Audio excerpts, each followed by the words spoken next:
Hello, everyone, and welcome back to Director Watch, an Awards Watch podcast that attempts to get inside the mind of cinema's greatest auteurs, explore what drives them, and maybe we go on a few unrelated tangents along the way. I'm Ryan McQuade, the executive editor here at Awards Watch, and joining me as always is my partner on the streets, my co-host, Jay Ledbetter. Heart man, heart machine, all host, Ryan Kopp. Yeah. I'll take it. It's Verhoeven time. It's Verhoeven time, baby. Ryan Kopp? You think I would be a good cop? No. I think it'd be terrible cop. Not at all. Real bad. I can't follow orders to save my life. No, yeah, you're the bad boy of podcasting. That's yeah, what everybody calls you. Everyone says no, and I'm like, or everyone's like, yes, sir, and I'm like, no, not gonna happen. You're kind of the Boddicker of this medium. Did you ever think about being a cop? No, real, never. For real. No, that wasn't an occupation that ever. I was gonna leave that to other people. Yeah, never really my thing. Yeah, probably not a good time to be cops and robbers. Anywhere near that profession. Not my bag. No.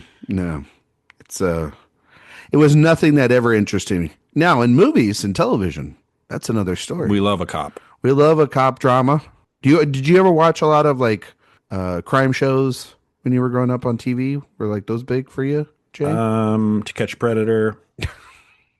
Well, there's not I guess the cops show up at the end. Very much a crime show. It's all about crime. That show is literally like about mostly all the background, and then he goes and traps the guy in there, and the guy's got like a pepperoni pizza and 6 beers. That's always the meal. No, I mean the funniest part always is what line is Curtis Hanson going to use? Curtis Hanson? Chris Hansen. Apologies. Okay. Funniest part about him is that he got caught cheating on his wife with a hidden camera. Yeah. Hilarious. But what is his line going to be when he comes out? Like the guy is like, he always has a one-liner. Yeah, he's got a little quip. So he's like, all right, I'll be waiting here with a nice cold beverage. And he's like, can I have a sip? Can I have a sip? Yeah, but it's always like, how about popping one open for me? I'll take a slice. You know, yeah. And then the cameras come out and the guy's like, what? And then, but the conversation's always in the same. They always in the same. We're like, well, yeah, you're free to go. And then outside you see like 5 seconds of these guys like trying to hustle. The best is when the guy knows who he is. And he's like, yeah. Oh God. He's like, shit. The one time. But the conversations are like, why do you need to have the conversation? You know what, like when he's like, so what were you gonna do here tonight? Like, what was your real grand scheme? And you're like, the fuck are you talking about? Get him to the cops. You're just the liaison. Get out of the way. Like, you're evading this crime from ending here. Obviously, like bad people. It is a very sinister. But you're not gonna learn anything. But I just think you're not gonna learn anything. No, exactly. You don't. Like he's done all the it's pre-work. A very cynical show. Yeah, he's done all the pre-work. So like, there's not a need for like a Hannibal Lecter, Clarice Starling kind of moment in an abandoned kitchen in the middle of California. Like, no need for that whatsoever. It's like when somebody gives a charitable donation and they broadcast it everywhere. You know, you did something good, but I feel like you did something good just for the notoriety. It's very much it's very much a Chris Hansen is the original Mr. Beast. Oh my God, not Mr. Beast.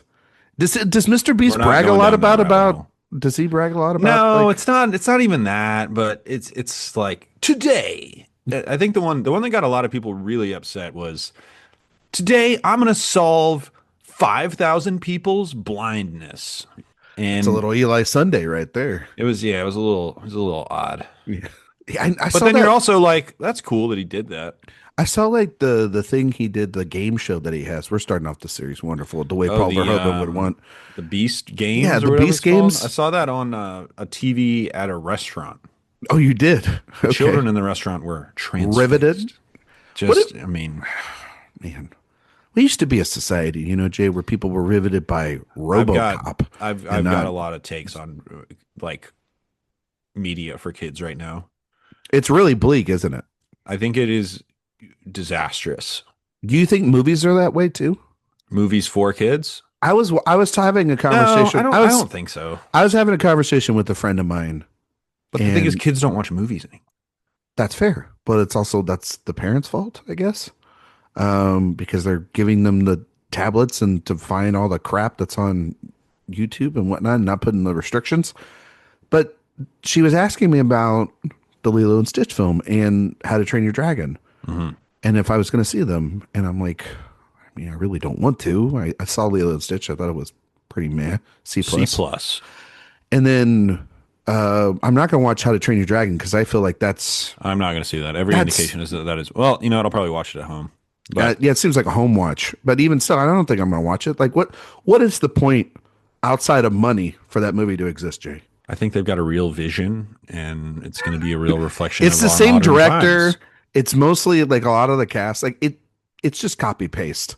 It's a laziest model we've seen of nostalgia, ever. And she looked at me and she said, why is there no like gritty, dark, kids stuff anymore? We had a lot of dark stuff when we were kids, Okay, you explain. know? I mean, give me an example. Well, I'm she not was sure. talking about like where's like this generation's like Hunchback of Notre Dame, or even like Hercules has Hmm. some dark stuff in it, or Disney used to have some form of it, or even like Pixar, like some of I'll the say early stuff this. in Pixar is There really, is a scene in Lilo and Stitch live action that is quite harrowing. yeah.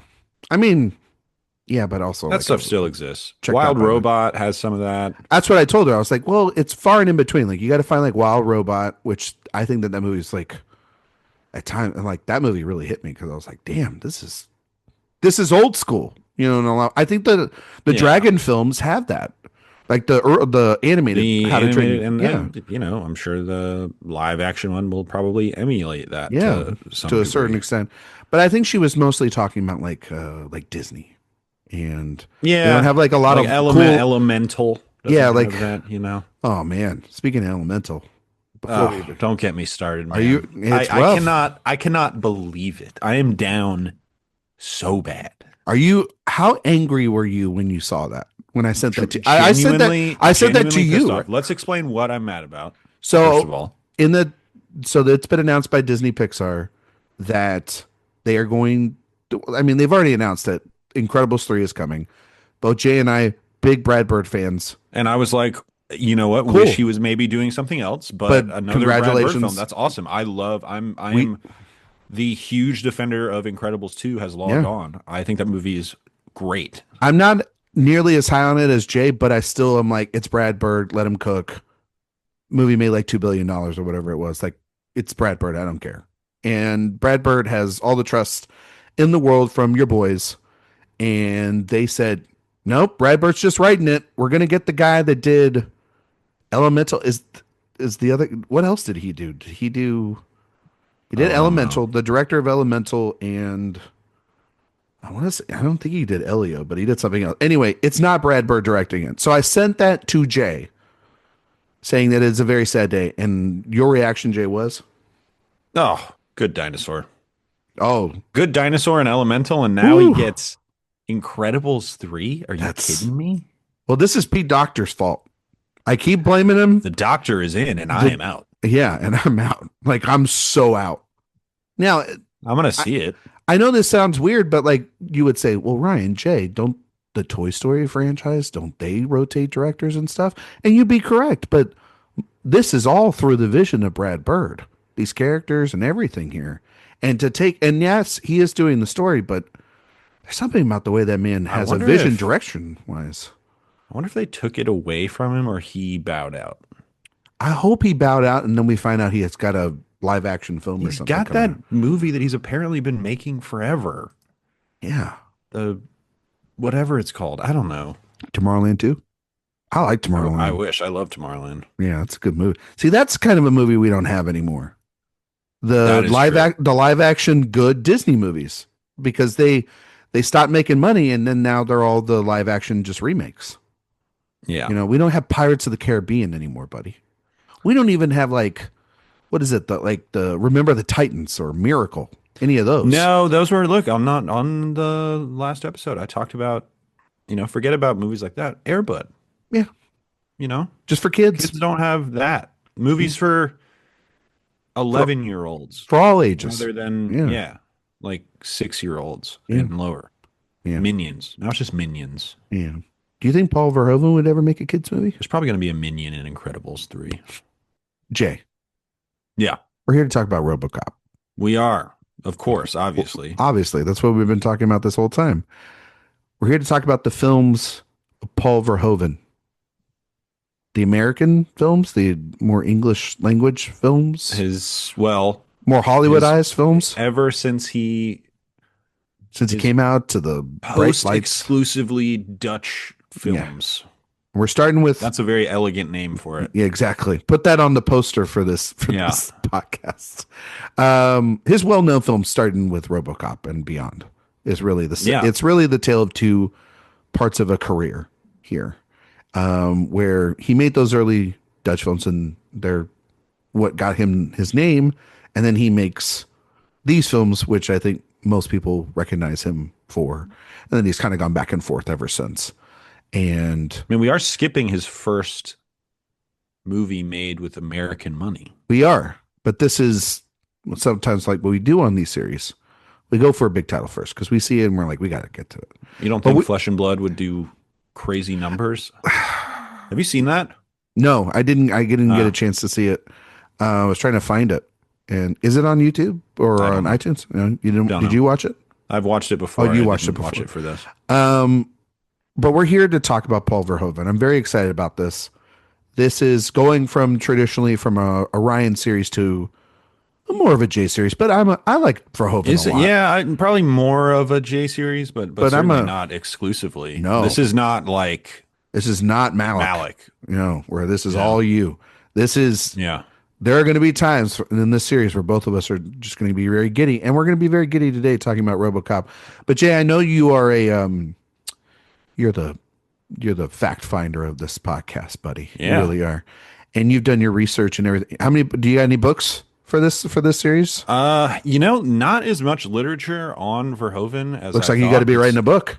It's mostly been profiles online, oral histories, and I do have one book that is a collection of interviews with him. Okay. But he's a fascinating guy. I mean, very fascinating guy. Should we go into just sort of his background first? I think it's essential as to why we picked this series and why we picked this guy. Yeah. Yes. So, Paul Verhoeven was born in 1938 in the Netherlands, in Amsterdam. The Europe in the late 1930s and early 1940s, I would say it was sort of a turbulent time. Would you agree with that? It's a little weird. There was some stuff going on. Yeah. And just if you don't know kind of World War II history, Netherlands, when World War II broke out, they declared neutrality. And then the Nazis said, we don't care. And they occupied the Netherlands. Just sort of, it took them like 5 days to take the entire country when they decided that that's what they wanted to do. And that was in 1940. So Verhoeven, very, very young. But I believe a few years after that, he moved to The Hague, Netherlands. Not sure if you've ever heard of it. Fairly famous in the context of World War II. That was the Nazi headquarters in the Netherlands. And a young 4 or 5 year old Paul Verhoeven was subjected to regular bombings from the Allied forces of The Hague, and just seeing dead people on the streets and, fires everywhere, and just subjected to some of the most evil, extreme things imaginable. And I think because of that, he became kind of fascinated with fascism. Not sure if you've gotten that from the films of Paul Verhoeven or not, but I think it really did kind of shape him in ways that would never change in his movies. I mean, it is. Do we talk about World War II enough? I feel like we used to. I feel like we don't anymore. What are you talking about? What are you talking about, smartass? I mean, I'm not kidding. Like, World War II used to be. Are you saying like we don't have enough prestige dramas in the fall about some great genius that saw something that ended the war? Well, but Oppenheimer's not about World War I was talking about the Intimidation Game, but okay. I don't even know what that is. You don't know what the Imitation Game is? Oh, the imitation Yeah, game. did I say the I thought, intimidation game? yeah, you Sorry, said I the was. intimidation game. I was Oh like, well, I was intimidated by that title. um, That's what I was like. Yeah, the imitation game. You know what that is, but right? it just feels like in the 90s, maybe I'm just thinking about Saving Private Ryan, Oh, okay. Well, uh, yeah, that's fair. but it just feels like it was omnipresent, just probably just because of the ages of the people that were making art. And now World War II is slowly approaching 100 years old. We basically don't have any World War II veterans alive anymore. And so it's starting to slowly fade from the consciousness, which is crazy because it Yeah. is maybe the wildest thing that has happened in the history of the world. Well, Uh, I mean, it's the wildest thing to happen since World War One. World War II is so much crazier than World I War know. One. I'm World just War II makes World War One look like finish me it. getting mad at you on a podcast. Uh, but You guys I'm should I'm really I'm hear just the saying behind it the is scenes sort stuff. of It's really rough. Yeah. it's slowly fading away a little bit, but Yeah. But I which I think think is interesting. I think there's a lot about World War Two, Jack. I think we have a There lot. is. You're right. You're right. We It's have a just lot in it's the becoming culture. less and less, but that makes sense because it's getting I further and further I away. think that we're getting a lot about that, and I think we get a lot about Vietnam. I think that those are the two Well, for Vietnam most much later. for yes, but I think for artists to cover things, I think that they've. I think even Vietnam is starting to fade away a little bit because the I people mean, that it's just because those people who made those movies are getting older. Jay, the biggest And director on the planet, has made two of his last four films about that is true. We did get World War Two. Dunkirk. Yeah, we got Dunkirk. We've got like Oppenheimer just won Oppenheimer is Oscars tangentially about World about War II. exactly. I mean, we get one. I mean, You know what? Maybe I'm 1917. being stupid. No, I'm not saying no. I think 1917, not about World War II. oh, that's about World War One. I'm sorry. I do apologize there, my friend. But we get big World War Two stuff every year. It just sometimes the films aren't as big, but I do think We that do. I think that I think people are sometimes tired of talking just about World War Yeah, Two, and that's fair. but it is such an important event, and I think It's such an that's easy thing to dramatize too, because it's it like is one side was worse than the other, other. Yeah, but I think also pretty too clearly. there is a lot of drama in stuff you can pull out. I mean, even in Oppenheimer's year, there's a zone of interest. Zone of So interest. so I I need think to that rewatch the Zone of Interest. yeah, you weren't high on I it was at the sort of time. cold on it. Yeah, I you need know to what watch you'll it do? again. You watch Zone of Interest again. I'll watch Worst Person in the World, and we'll see if we rank Oh, ourselves on that. okay. Because I wasn't high on that. Yeah, you're weird. You're not a Trier guy. I'm not a cheer guy, but that's okay. We don't always have to agree. Hey, a friend of mine used to say this all the time. If we agreed on every movie, what a dull place we would live in. You know who said that? You. Me You. Yeah. You, buddy. trying to So, think of like a bad pun. Trier eye for the. nope. Just let it die. Let the Trier All die. right, sorry. Kill it if you have to. Okay. But no, I think also, No, he grew up in World War II, which is crazy. And okay. he just saw people die every day, which is not Yeah. awesome. It's not And awesome. that sort of shaped his entire worldview. And then he became obsessed with painting, and then he got into mathematics. So he's a well-rounded guy. And then he started making these Dutch films, like financed by the Dutch government. And they were movies made by a Dutch pervert. And they're fascinating. And I haven't seen all of them, but I have seen his two kind of biggest films in his pre-Hollywood era. Turkish Delight, which was nominated for Best Foreign Film and is just like I don't even know how to describe it. It's What is it about? very explicit. It's about this guy who breaks up with a girl and is Hmm. so overcome by the the the f- the feelings of loss that he just starts having sex with every woman he finds on the street. Um, Wow. yeah, and it Okay. stars Rutger Hauer, who was for a while kind of he was Scorsese to Rutger Hauer was kind of his DiCaprio or Robert De Niro, I was going to say De Niro, but and then they had a big breakup when Blade Runner? Verhoeven went Hollywood, Oh, well, and no. well, it was kind of off the heels of Blade Runner when Rutger Hauer's like, I don't need you anymore, bro. Yeah, I'm And Rucker then, Hauer, yeah, lo and and then behold, Rucker Hauer became the biggest movie star on the planet. yeah, exactly. And Huge win for him. Um, but no, I've seen Turkish Delight, which is like an extremely perverted movie, that has some images that I will never forget. So explicit and did you watch that gross. with the kid? Did not, because they would call Child Protective Services on me. Uh, so fortunately, I did not.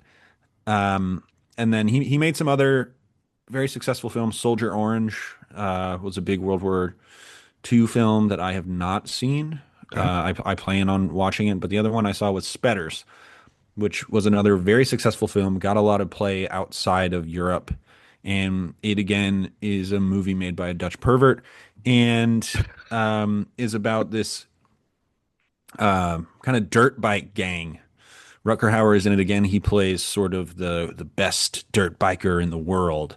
And there's this crew of younger dirt bikers who are exploring their sexuality and trying to gain some sort of power through the world of dirt biking. And there's this woman who runs a snack cart who tries to exploit all the men in the motorbike world by taking advantage of her sexuality. And this again, I would say not as perverted as Turkish Delight, although a lot of the stuff I've seen has it sort of ranked higher on the pervo meter. Is that a real meter I would that put it below. Yeah, that's something that who created the meter? U.S. Congress. Okay. Yeah, and it persists to this day. Oh, But okay. All right. it, I think it's a very good film. Who runs the perv meter now in Washington? Mel Gibson. Mel Gibson. Oh, for that's what Trump put him. Yeah, Okay. yeah. Well, that makes sense. Makes But sense. Why did I even I ask think that question? I feel very stupid never asking. I'm sorry. I think Spetters is pretty great, and I think Turkish Delight is very good. Turkish Delight I found to be so incredibly off-putting in ways both good and bad, and Spetters I found to be off-putting in ways good, like pretty exclusively good. Although there is a very intense sexual assault scene, the Yeesh. implications of which are probably problematic in a lot of ways, but that's Oh boy. what makes Paul Verhoeven great. We'll talk about some of his problematic tendencies and how being problematic is sometimes just being challenging. And I think there's value in being problematic and that abrasive. You're talking to like a big fan of Sam Peckinpah, for example, where I think there is value in his intensity and his purposeful aggravation. But those are the two Dutch films of his that I've seen. He eventually moves on to the world of sort of Hollywood, where he gets money from Orion Pictures, who, of course, is the company behind Robocop, for a film called Flesh and Blood, which is not shot in America, is shot in Spain, but is sort of his first taste of international filmmaking. And that movie is very gross as well. It also has intense disturbing sexual assault sequences. Jennifer Jason Leigh and Rutger Hauer are the leads of that film. I think it is okay. I think it has an incredible kind of sense of place and really it's all about how disgusting it would have been to live sort of in this medieval environment. And it really leans into the disgusting part of it. And Verhoeven basically said, yeah, like I knew that movie wasn't going to be great. It was just sort of a transition film where I was trying to discover this other side of my storytelling. And then lo and behold, after that, he makes one of the great American films. Makes one of the great American films, one of the films I think we talked about this with Working Girl. I think that this is a movie that kind of defines the 80s. One of those definitive films. It's one This of those up defines there. the 80s much more than Working Girl, but yes, I Well, I understand what mean, you're saying. I think they're definitive films of the time and of the type of films that are being made. The Jay. runway of this film has been significantly longer and Yes. wider than Yes. Working Girl. But we were yes. talking about that. That's what I was just saying, Jay. Yeah. We were talking about like where does that movie rank we in were. the pantheon of 80 films? And I think that this one ranks very high up there. Next level. Next, it's yeah, this is the next level film. I mean, we're kind of spoiling They're it still ahead of time. making RoboCop action figures and stuff now. They're making, They made a RoboCop cartoon. did they? Yeah, like a Saturday morning cartoon. Like during that time period, or not like A, now? a few years after. Yeah, Oh, not okay. now. Oh, okay. No, no, no, no. I was like, Yeah. no one's clamoring for that shit right now. Um, so we're here to now talk about this film, which we kind of spoiler alert may or may not like. I think we kind of do. Jay, when did you first see RoboCop? Was that a couple of years ago? It was probably 4 or 5 years ago. Yeah. Okay, so I was just the psycho that saw this like from at the age of 12. Yeah, and this is the difference between you and Okay, me as my voice cracks. he's just hitting puberty. I was channeling my adolescent self who was not allowed to see this film. Yeah, I don't know how I was able A to lot of the watch stuff this. I had to rediscover or discover for the first time after I was not allowed to see for a while. This was just a non-starter. Was there like another Verhoeven film that you saw that kind of What was pinpointed the you through? first Verhoeven film I Did that kind of saw? get you then there, and then that's how you got down this track because you're Mr. Completist, and then you started seeing these things? What was the first Verhoeven film I saw? Can I tell you a hint? I know what Yeah. my first Verhoeven film is. Okay, Showgirls. No, mine was Basic Instinct. Oh, normal. Do you want to know when I saw it? I would love to. So Basic Instinct came out in on March 20th, 1992. When was your boy born?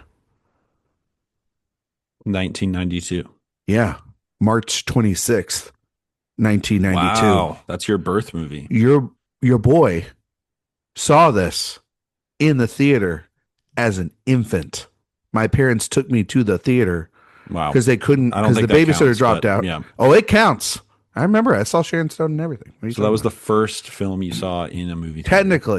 Technically, the first Nice. one. My parents like to say it's The Lion King in Mine '94, was The Lion King. but I was like I was physically in that theater, whether I was awake or not. Is entirely. I mean, I probably woke up a couple times, and but I was there within the run. And movies they lasted a month in like theaters for months. Hmm. And my parents the babysitter canceled at the last second, so they ended up taking me. Said I didn't cry the whole time. Must have been riveted by what was going on the screen. So there you go. It's that's my first Verhoeven. So A fascinating origin story. very much. And then this has spawned off the person that you know now for years and years. I'm ever looking since. at what film won the box office the week I was born. Let's What check won, it out. what won the box office the week of what? 90, you're in 91? 91 May. May of 91. So Jay's a tad bit older, my senior opening that weekend. All right. What about Bob? What about Bob? Hey, Yeah, if that's not a movie that doesn't define you, I don't know Solid what movie would. a Walt Disney picture. Yeah, remember again when they used to make like really Yeah. good movies, and they used to at least produce good movies, at least for all ages. Anyway, Jay, I know you rewatched this as well as I did. Probably didn't have to, but we did anyway because Yeah. that's what we do on this show. It's great to watch some old favorites. Thoughts on RoboCop?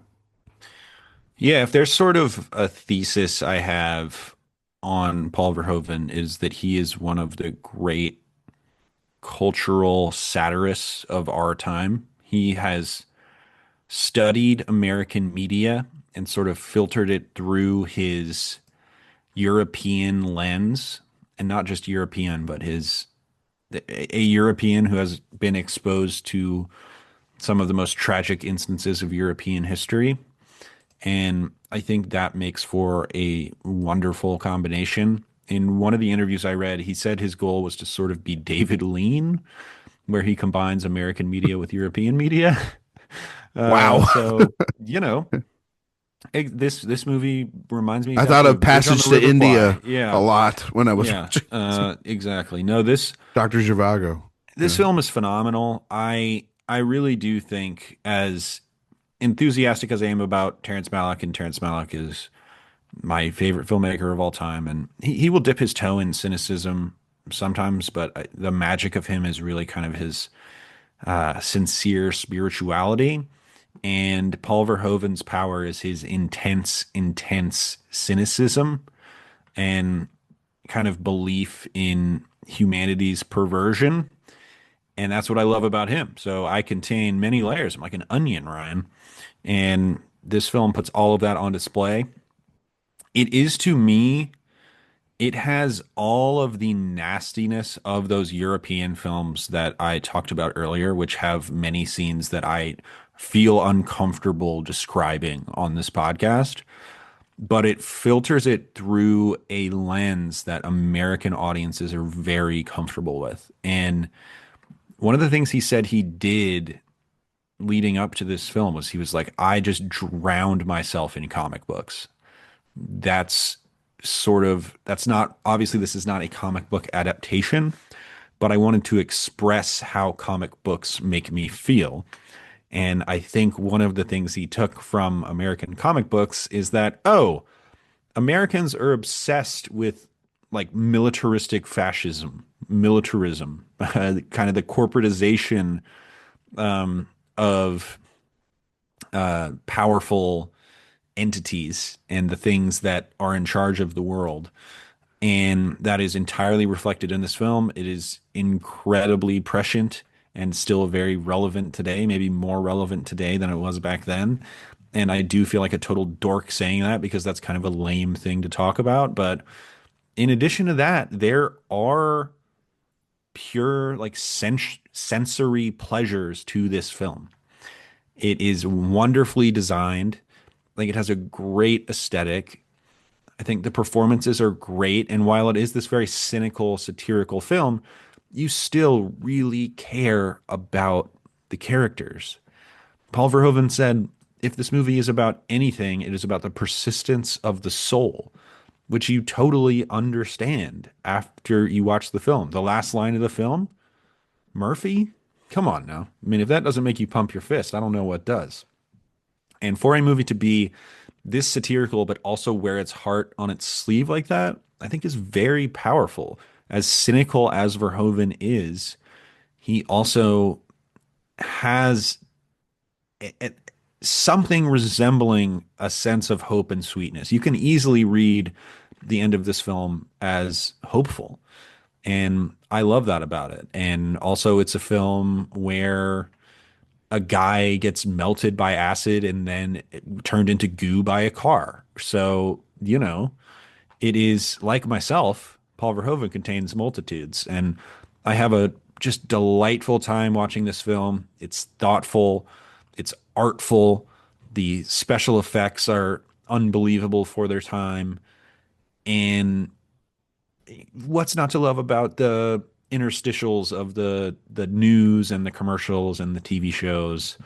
And that is really kind of the most relevant feeling thing, watching it in today's context. But there's so much you can talk about with RoboCop, which is not what you would think when you hear about a movie called RoboCop. But it is an extremely thoughtful movie.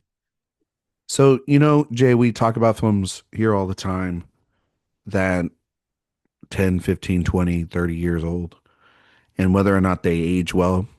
And, sometimes that doesn't always have to matter. I don't think so. Sometimes movies come out in the context of their year and you judge them through that lens. Sometimes they were just bad ideas then than they were now. And then you watch movies from the past and you're like, wow, these things contain, like you said, multitudes. And they're kind of timeless. And then there's even, and I think the upper echelon of that is movies that were made then that still feel wildly, wildly relevant now.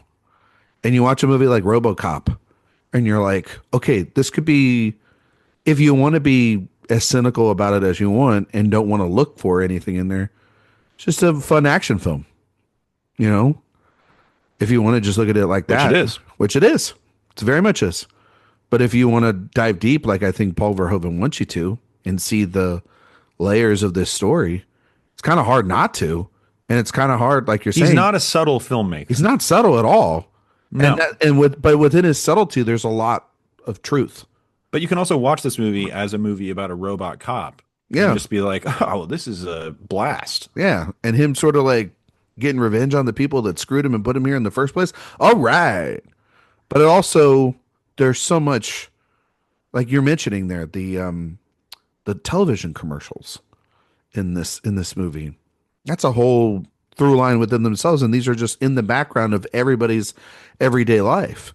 Violence, spreading, commercialization and industrialization of violence in The corporatization. Nukem commercial Yeah, is so good. And the artificial heart commercial as well. it's so great. And then, I Because we mean, care. because we care when they know they don't. And the idea of the next giant killing machine being presented in a boardroom. I think the funniest and yet most horrific scene in this film is the presenting of the what is it? What is the big At armored 209? Ed 209 and the guy and the guy that picks up the gun and Oh, the shoots it. volunteer. Yeah, the Yeah. volunteer because like it's both over the top, absolutely hilarious, but then it's also just downright scary I assume you because watched the director's I cut. did watch the director's cut. I've seen both versions. The director's cut is like 45 seconds longer. Yeah, It's it's just like more violent. it's just more violence. It's just like a little bit more in That there. scene is way more hardcore than the Theatrical. theatrical version, just Yeah, because, just just with, 15 seconds. yeah, but much more impactful, I believe. You can put a lot of bullets in somebody in 15 seconds, let me tell you.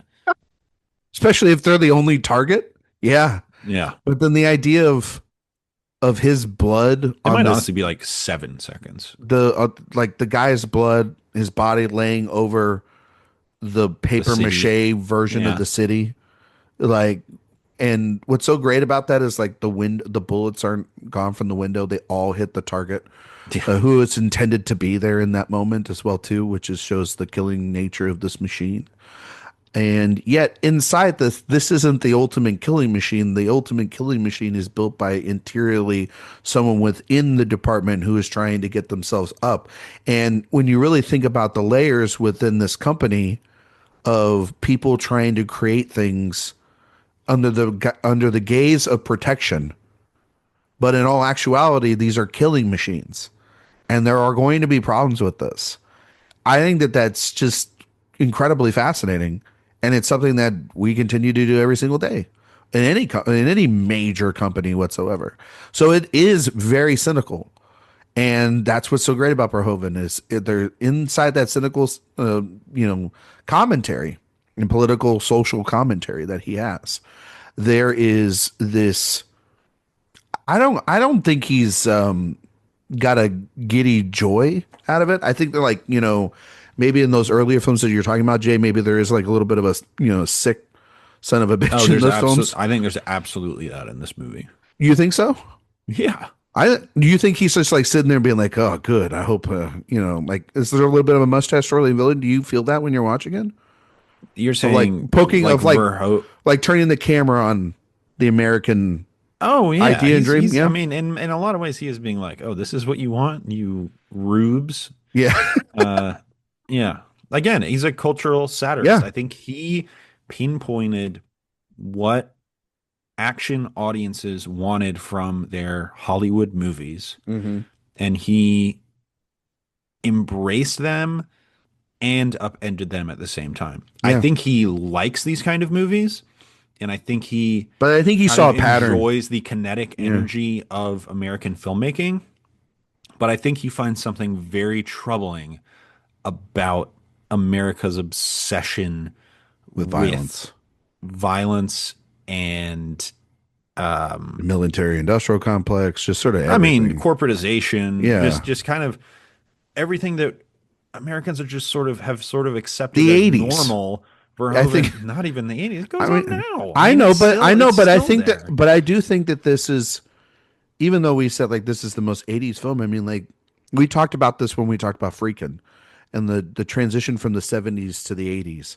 And so many directors have talked about this as well, Jay, is like this is an era where maybe not some of the greatest films of all time are being made. There are Some of them great, were. some of them The were. 80s, I think there are a lot of I good think there are 80s a lot of movies. great 80s movies, but these are the type of films that a lot of people were. I mean, it was the era of Stallone and Schwarzenegger, right?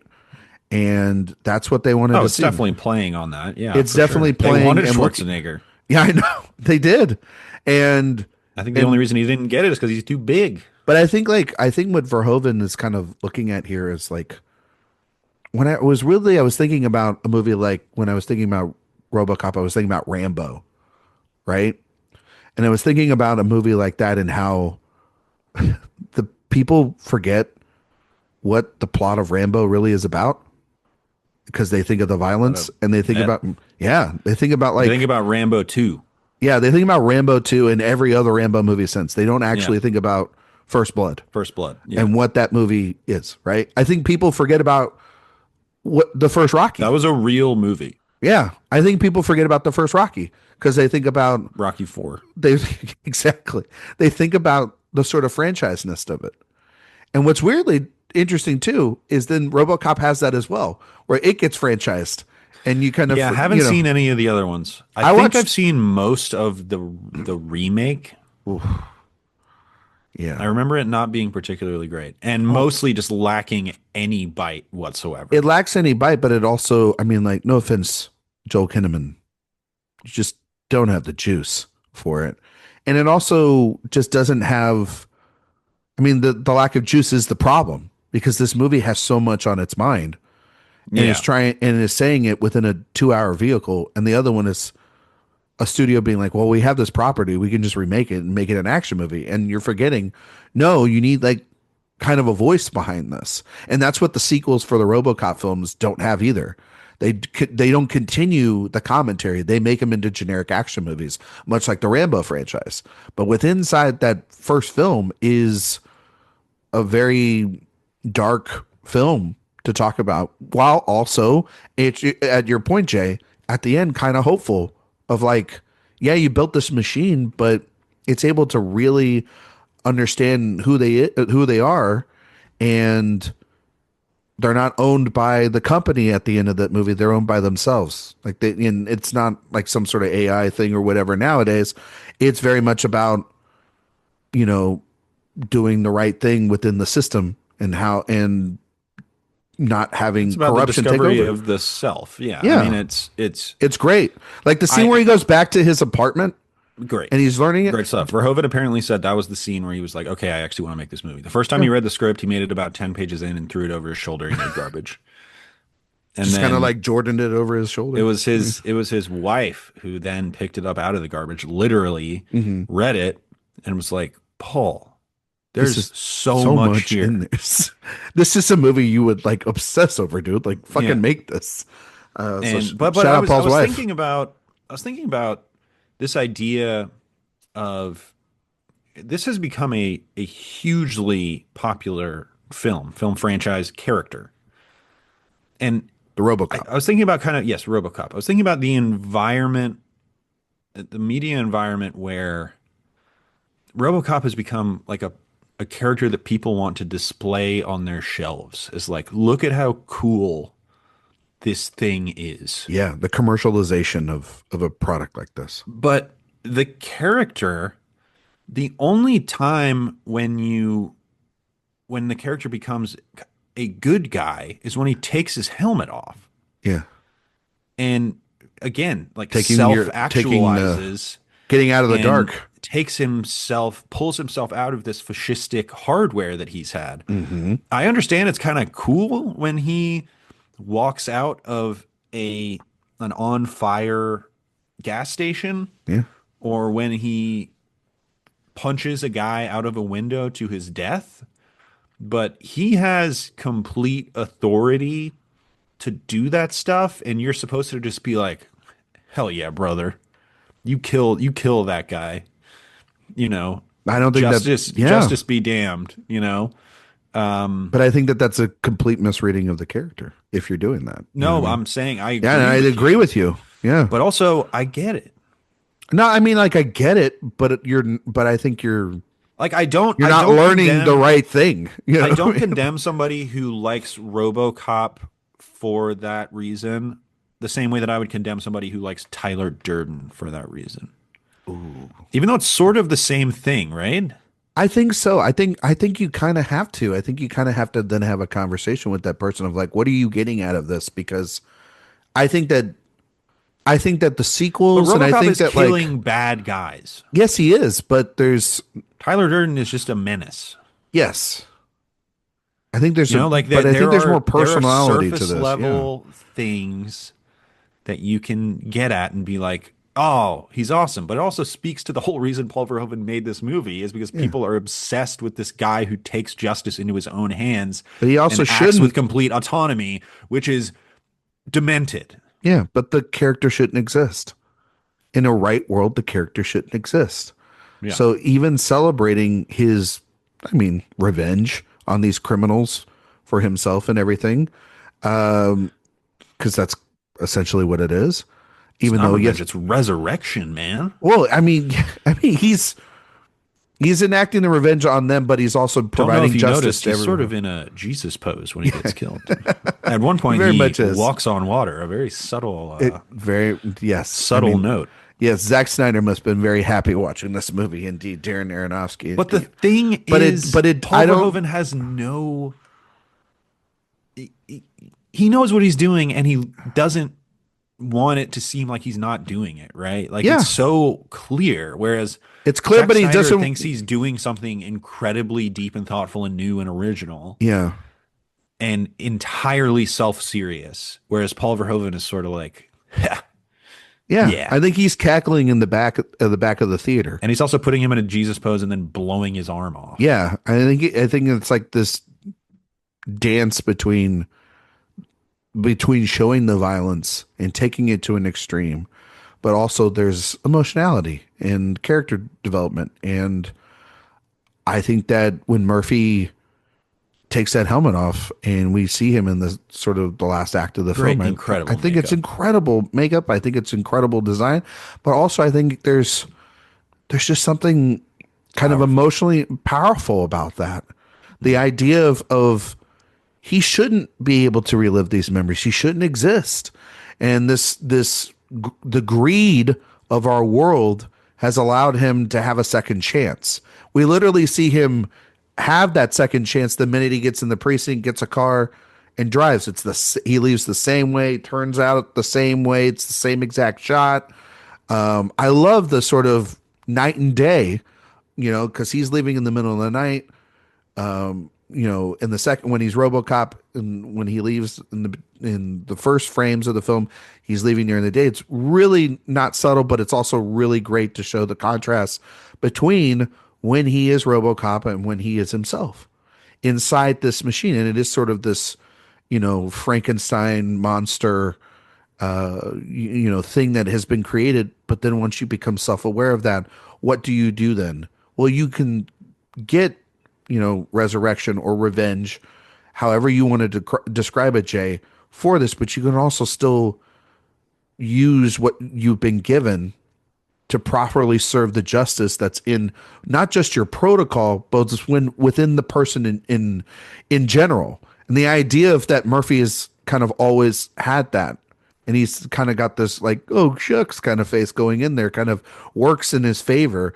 But that line that he has that triggers, it's one of the most iconic lines, but he says it as himself and then as RoboCop, dead or alive, you're coming with me. Dead or alive, you're coming with me. And it's the truth. And it's all about how does through corruption justice prevail.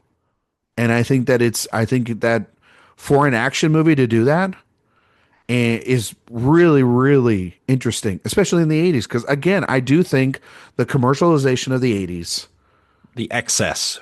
yeah, the excess of this movie, man, that's the Yeah, thing. and that's sort of that's his thing. I mean, that's all of his movies, and it's also a film that embraces that excess while also criticizing that excess. It's the great contradiction of Paul Verhoeven that makes him the incredible artist that he is, and he's not trying to hide it. And for some reason, people still can't find it.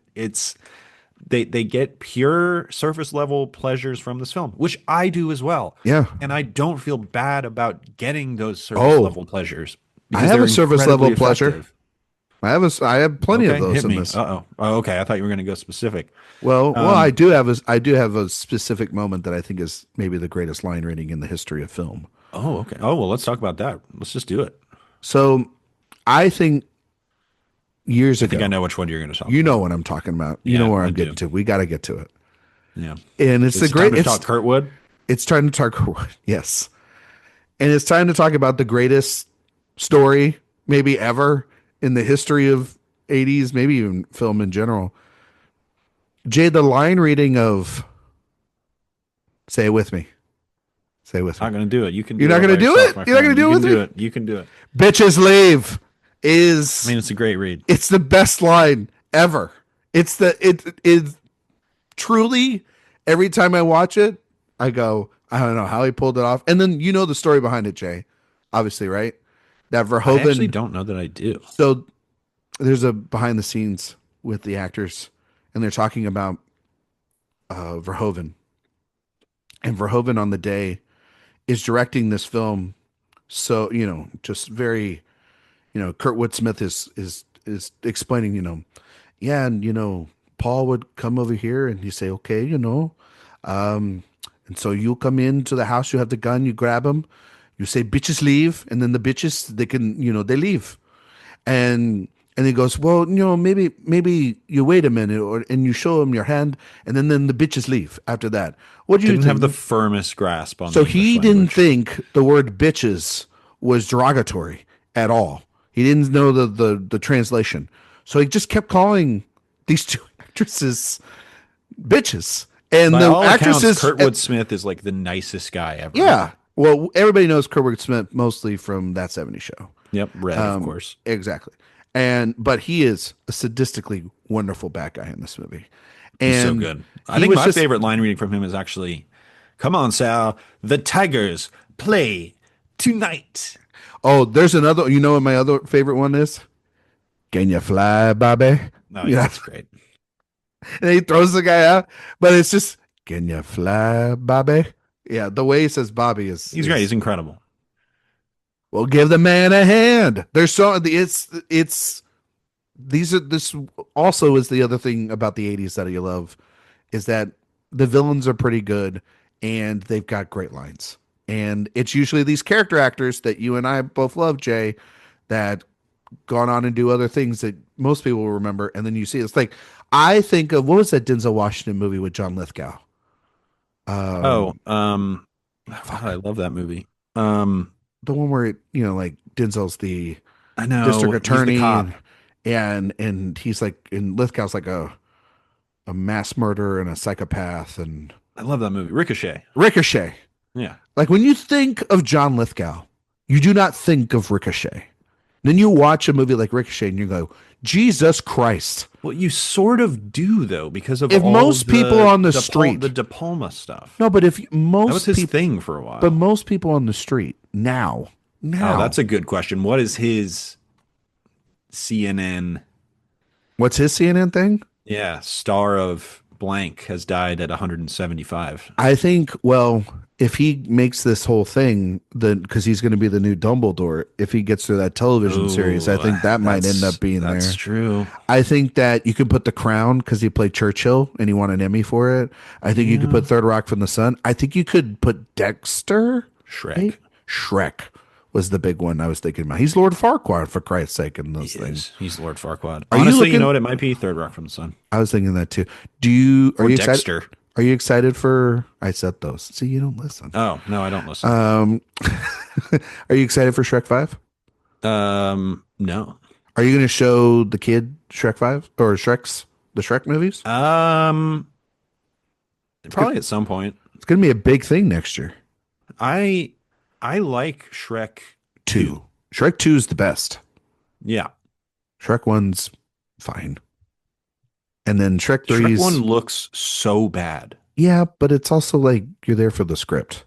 And some of That's what I'm there for. That great screenplay. Well, I from mean, Shrek. it was an Oscar nominated screenplay, so That is kind of heinous. technically you're Well, wasn't Shrek the movie that they were just like it was like a call and response to like all the Disney animators, like they got like thrown into it, or like they it was because they all got fired or something, and then they went to DreamWorks or No. It wasn't that. It was oh, it was the Lion Cats. King It was was Katzenberg. Oh, Lion Katzenberg. King is the one where it was the B team, but Katzenberg went Yeah, that's from right. Disney to DreamWorks And they and were like, we're gonna was like, fucking kick them in the teeth. watch this, Yeah, man. and they kicked their ass. They Yeah, did. They did. yeah. Meanwhile, Disney was coming out with like, Oh, they had Monsters Inc. Home out on the then. Range then. Yeah, or Home on the Range. Yikes! Yeah. What's the one with the chicken and the aliens? Was that Oh, Chicken Little. Chicken Little? Oh boy, and that's Zach Braff, It right? sure is. Oh, yeah, yeah, yeah, yeah, yeah, yeah. Anyway, back to RoboCop. Do you do you have like any well, you said there's some surface level moments in here that you love as well Um, before we get into no, it. absolutely. I mean, I just love the way I just love the way Murphy, Peter Weller, who's incredible in this movie, by the way. I just love the like the old west sort of nod with the gun where he twirls it. And that's the way oh yeah, Nancy that's great. Allen can like Yeah. that's a great way, by the way, of instead of being like that character, right, could have been so annoying in the way of being like, you don't understand. It's Murphy and it's been this way. Da, da, da. She just notices after the target practice, him swirl the little gun, and that's how she gets back like from their dynamic and getting him to remember who he is. Yeah. Like that's some good stuff there, man. It's small, subtle stuff. It It's is good. not like Nancy Allen is great in this movie. They deliberately went out of their way to make her kind of less attractive than and she she's is in, beautiful. the De Palma stuff. Um, they they were like, we're gonna give you an ugly short haircut, and we need you to put on some weight. And And she we was need like, to like, okay, I'm gonna stop smoking. And then she put on weight. and then we're also gonna like pad you up and like double plated Yeah, yeah, yeah. breastplates for like the entire time. They wanted no insinuation that Murphy and Lewis would have any romantic feelings for each other. That's also honestly good Oh yeah, because yeah, that would be a disaster. yeah, well that would also then He's you'd also in an lose. iron suit. It's just tough. I don't even know Oh, what parts okay. he does or does not have anymore. Well, I mean, what are you trying? You You trying to tell go me. there? You trying to go there? I don't know. I mean, let's talk biology. I think he might. I think the implication is he only has his torso left, basically, Yeah. Well, in his face. and half his brain. His Yeah. torso and his head, half his brain. Yeah. Well, in his the front of his face. His head, excluding half of his Brain. Okay. But they kept all the core memories. They kept the one side of his brain that housed all the memories, I guess.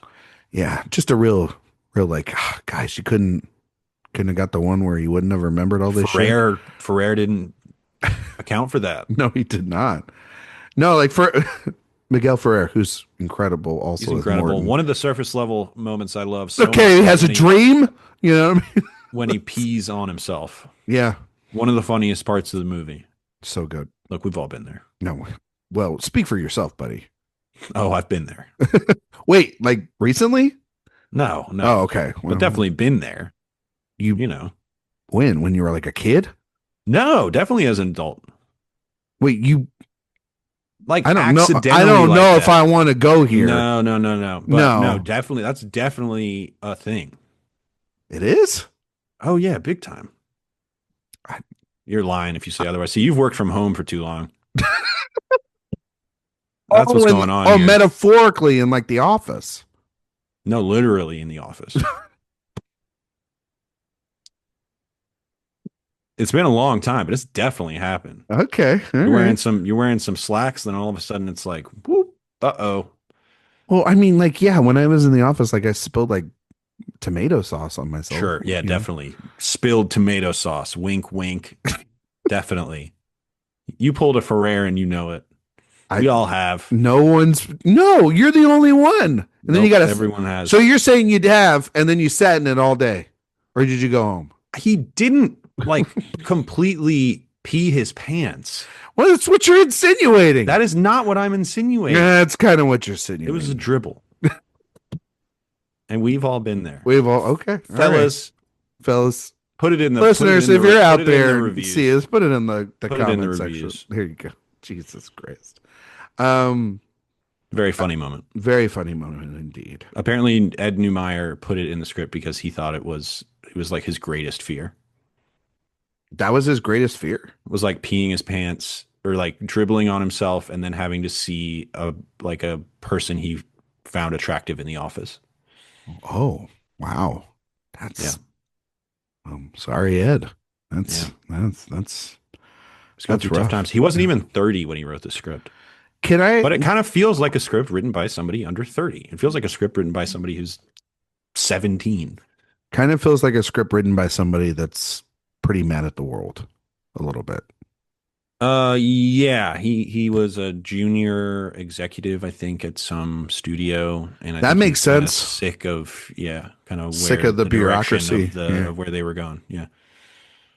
Well, imagine if you're like in your, 20s and you're getting inspired by movies from auteur directors, and then over the next 10 years you're working in the studios or whatever, and the philosophy has completely changed within just a short amount of time, and the ideas of an entire industry that you love have just shifted to other things. I mean, you would kind of then you would look at the world around you and sit there and be like, well, this is the future if we don't get a hold of it. And what's so kind of crazy about Robocop and what it's saying is like it is a cautionary tale about that for sure. There's no question about that.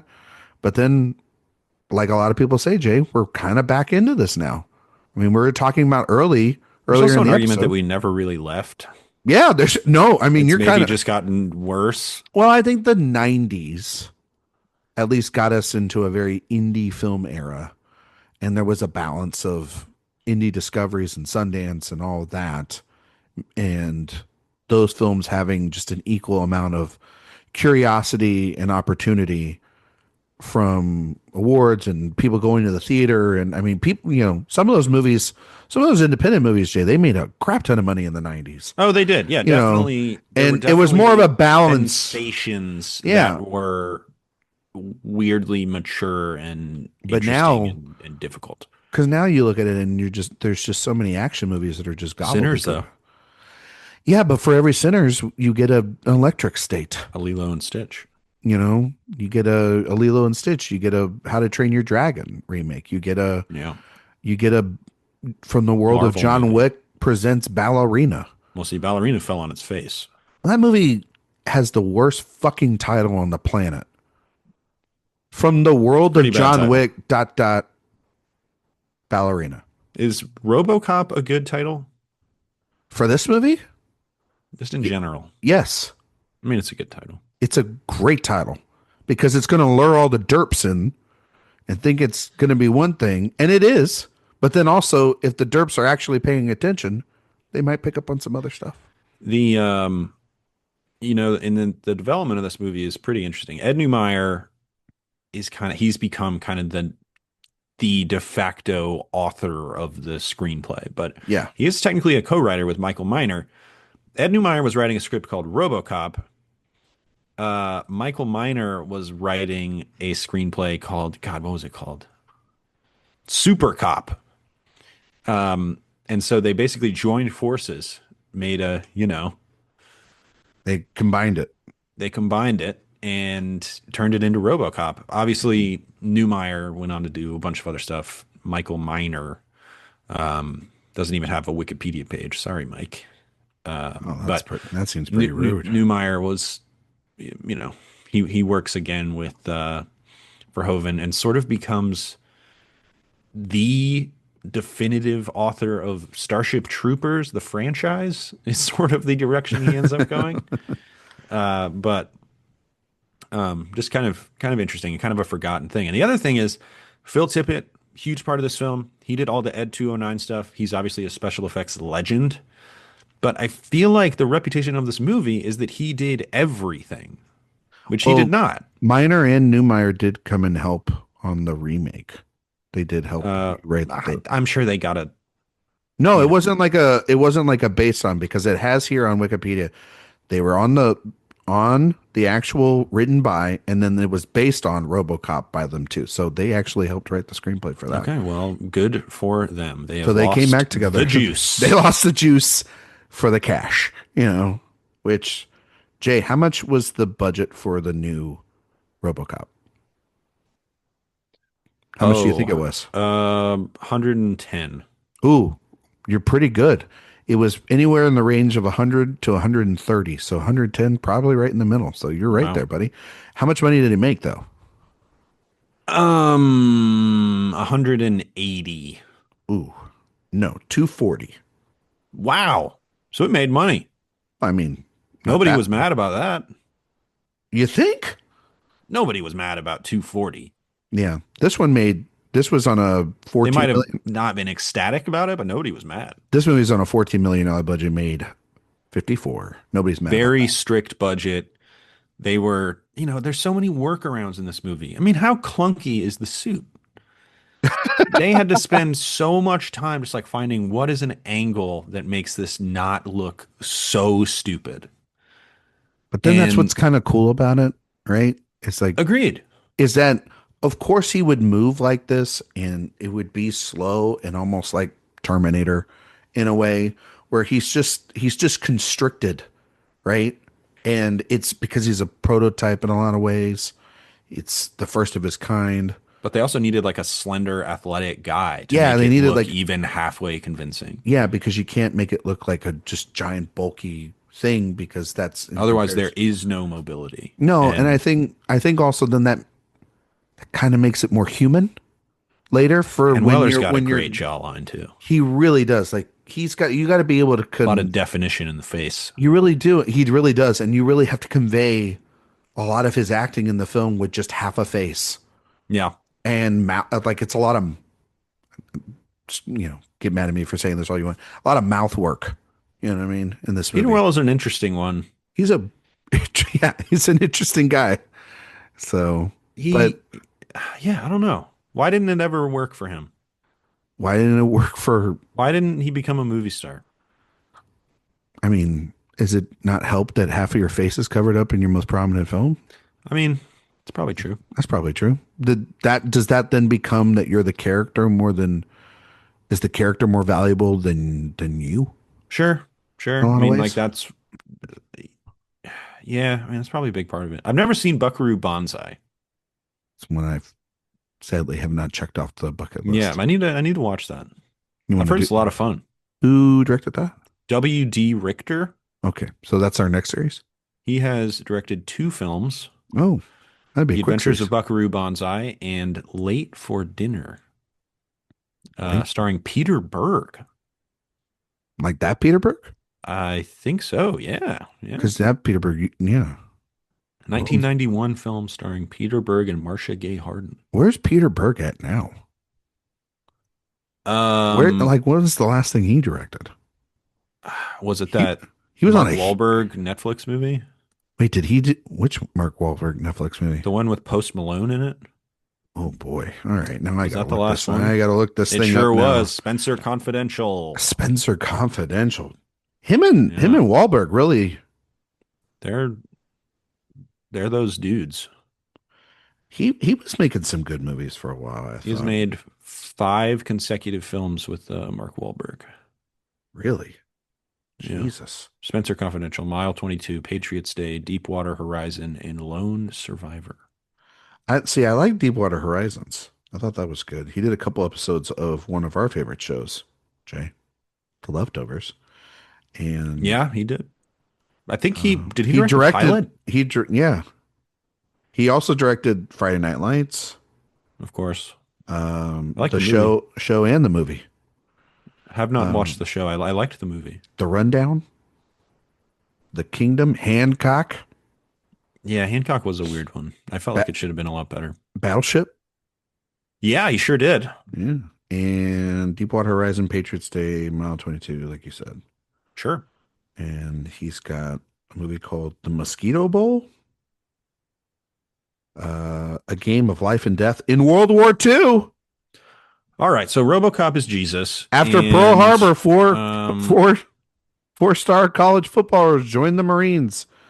Before facing Okinawa's invasion, they participated in a historic game with legendary players. For many, their final game. It stars Bill so he's Skarsgård, Jesus, Ray and Nicholson. towards the end of the film, he gets a bunch of steel beams put on him, and then Ooh, he emerges from it almost as if it was, Jesus emerging is from, it doing a Rihanna documentary? the cave. Do you know when Paul Verhoeven himself is in the film? Ooh, He makes an appearance. does he? Is he? I don't know. Philip is a relatively young man, I would assume at this point in the film. Not really. He's probably in his Oh, so late he's the guy. 40s. He's the old guy at the gas station that the first the mom and He pop store. he is not. He I would have assume been, man, he would have been almost 50. is he? I don't know. Is it in the club It is in the club. when the guy throws the gun and the other guy catches the gun midair and keeps dancing? There is a very brief Which is an moment where Paul awesome moment, by Verhoeven the just way. like pops on the screen. It's like a really harsh cut. Okay, And then Paul Verhoeven is just like shaking his head on the screen, and you can't tell it's him. But Jay, that's one of my favorite moments, by the way, in this movie where they're in there and he's roughing up what's his face, Ray Wise, Ray Wise, my guy. and then like the gun gets thrown in the air, the other guy picks it up, he's like, oh cool, and he just keeps dancing. Yep. It's such a good moment. It's such a good moment in this movie. It's so good. I mean, you have to imagine David Lynch saw Ray Wise in this movie and was like, yeah. I feel like he could saw half this film, half the people in this movie, and could have put them in stuff. Jay, did you hear the news about like what was Lynch's last thing he was going to do, the TV show? I saw it. I kind of glanced over it. What was it? So it was going to be like a I guess a television event, and it was going to be centered around like Hollywood and filmmaking and stuff. But it was going to be like obviously with his unique spin on stuff. I think it was going to go be with Netflix, if I'm not mistaken. Yeah, I mean, they've been funding kind of some of his stuff. And yeah, some of his shorts. So just no one will ever touch that within a country mile because No. nobody could do that stuff. You know who probably will? What's his name? The guy that did the Weekend movie recently. Oh my God. Jay. Which What's his name again? Which He's one? got he's got three names. Trey Edward Schultz. Yeah, he'll probably do it. The Waves guy? Yeah. Shouldn't it be I'm not saying he should. Shouldn't it but be probably will be. Jane what's their name? I saw the TV Glow director, Jane Schoenberg. Jane Shobrin, I Yeah. believe. I can Yeah. never get her I mean, name. that would I be can great. never get their last name right. Very Oh, much a disciple of Lynch, clearly. Yeah. I mean, You I know saw what? TV Glow. You know what? I got it. I got Okay, it. here you go. I got it. Sean I got Levy. it. Sean I Levy. got it. I got it as well. No one. Sean Levy. Sean Levy could do it. He could pull it off. Did you see that Mia Goth got cast in that Star Wars movie? And I'm like, cool. I can't wait to not see it. Interesting. Who? I mean, Ryan. Fun fact: you're going to see it. No. I won't Yes, see you it. are. You watch everything. No. Enough with the I'm not going to see it. Not gonna see it. You see everything. I'm not gonna see it. You I are a haven't seen- liar. I'd rather watch Buckaroo Banzai. That's You can do both. not at the same time. That's a madman sort of thinking. You're a liar and a bad one. I know. Let's be clear. I know. I do love a Star Wars movie, but I don't want to see Sean Levy make one. Have you watched all the Star Wars shows? No. I stopped Mandalorian on season 2, and I think I'm okay doing that. I really want to watch fucking Andor, and I don't have the time because I got to watch Andor. it's 23 hours. I got to like schedule my, it's 12 I got to episodes. watch Andor. It's a lot of, I it's could a lot watch of like 3 Andor. episodes of Mando. And then you were just out. Yeah, it's okay. I watched the Obi-Wan thing and then I was like, oh, okay. Like it's kind Maybe I of, should watch the Lego Star kind of, Wars. meh. But then I didn't watch the one with Rosario Dawson. Oh, that one's apparently awful. Yeah, I heard it was terrible. Ahsoka. Ahsoka. Count me outa. You know what I mean? Yeah. But apparently, we're all doing this reevaluation of Hayden Christensen as an actor. Well, the prequels are so in now Yeah, I because gotta the say this: people that were young when those movies came out are, which I guess we were, we were but young. Yes, should we like the prequels? Is that what we're supposed to I think do? we should like them. I think we should just have like a nostalgic admiration for them. But I You don't think we know, should like them. you know me, never liked them Well, fair. That's fine. I think from they're. age 8. I think they're I said, pretty no, ugly no, no. movies. You know. Revenge of the Sith is kind of I interesting. don't think it. I think thematically on paper, Revenge of the Sith is great. I think stylistically, it looks like gobbledygook. I think actually In today's climate, with all these tariffs we've got, what's more? that's why the Phantom Menace is aging Yeah, pretty the well. Phantom Menace is But I it think was a prophecy. here's the thing, and I've said this for a long time. Hayden Christensen was a good actor. It's the material that was bad.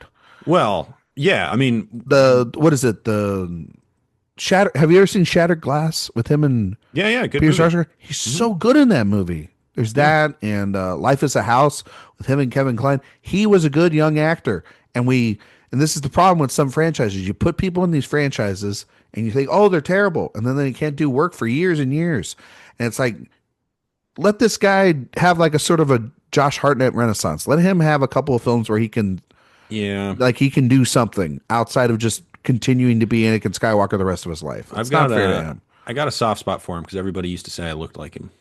You look like, oh, I could kind of see that. Yeah, definitely. I've But been like, like did stopped on you? this. I've been stopped on the street. Well, did you People have a are like, little braid in your hair? You know, the yeah, I little, had a rat's tail. Isn't that what they call it? I think so. Yeah. That was a weird choice to put that in there. Yeah, a lot of weird choices in that one, He could in have been those a, films. you know what? He could have been a good RoboCop. Hayden Christensen. He's got a good jaw. He's got a good jaw in this. He Yeah, does. he would have been good. Anything else you want to talk about? He was in the Virgin Suicides. Who? Hayden Christensen? Yeah. Remember? I don't remember him He's in in it it. very briefly. Very briefly. Yeah. Yeah, that's right. He is in that. I just think I just can't not remember Hartnett. It's just an absolute Yeah. I mean, heartthrob in that movie. My God, he won the Virgin Suicides boy battle for sure. he really did. Who do you think has more money, Hayden Christensen or Josh Hartnett? Oh, It's a tough one. probably Christensen because Star Wars Yeah, Hartnett had a more long down period. consistent. A long down period. Yeah, and I think Christensen could have done a lot of the fan things. A You know lot what of I mean? the cons. The cons, yeah, Yeah. right.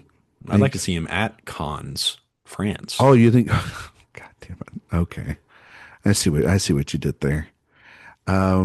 Anything else you want to talk about RoboCop? I mean, I feel like Oh man, there's more. I mean, how much more time do we have? A lot Ronnie of- Cox as Dick Jones, incredible. That's a great name. Love him, great villain. Another thing I like about this film is the CEO is not that bad. No, It's an interesting it's the underlings that are the perspective, worst especially thing. from Verhoeven, who you think would be taking this very traditionalist route in that regard. But he's like the number two is the real villain. Like he's the Yeah. most evil guy because he's bitter about not being the number one. Gotta say, I miss videotapes. Like there was like, in the way that they would record things and like, how he's got the confessions. I love, and well, yeah, his or confessions. I pre-record- love the I love pre-recorded. RoboCop vision. It's I great, love that. which I think was done, yeah, on like DV. I love the whole like, bad guy's gonna come into the house, shoot you in the ankles, shoot you in the legs or whatever, and okay, now I'm gonna play you this tape. He's like, by the time you're leading this, you're already on the ground, essentially bleeding to death. Like stuff like that's just, I don't know. It works so well, but it's also like that is these two people they're playing a game. One's playing checkers, the other one's playing chess with their toys. Meanwhile, the CEO behind it is like uh kind of oblivious to it, but also like has a bit of a conscience in that this thing that killed somebody in my boardroom's probably not the best idea, and this other thing's a terrible cyborg issue. Maybe we shouldn't have either one of them.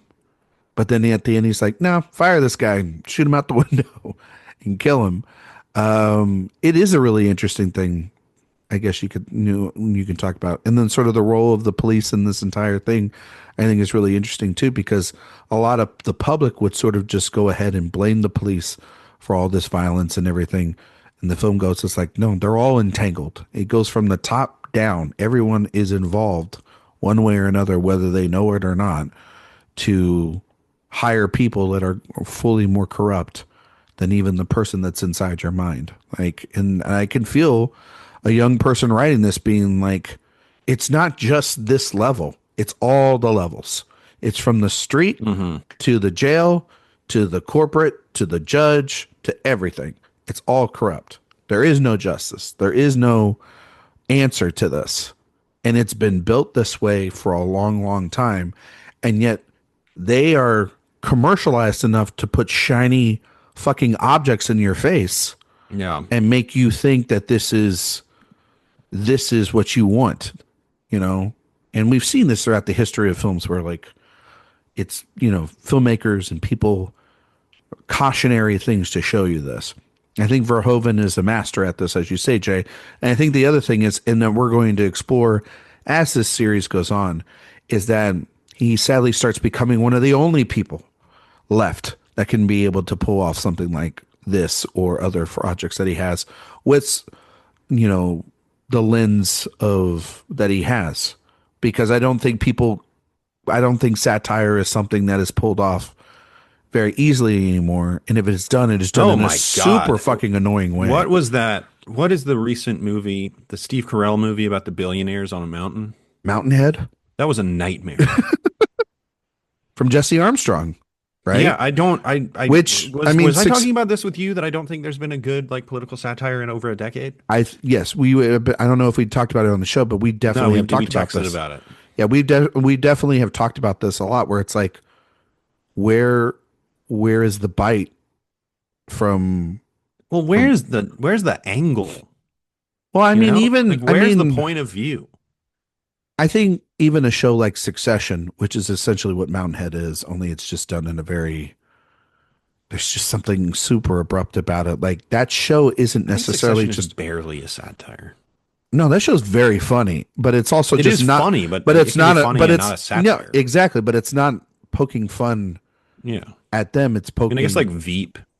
Yeah, I guess so, but I think Veep even loses itself a little bit at times, because I don't know. Like, I started kind of tailing off on Veep because I didn't finish Veep.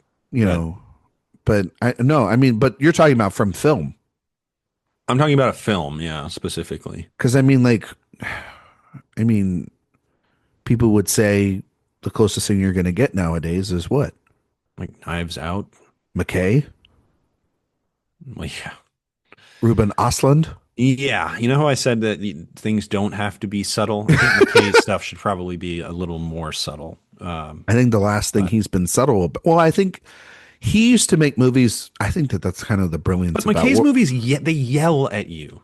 But his films used to be, the comedy was forward and the ideas were under, kind of like this movie in a lot of ways.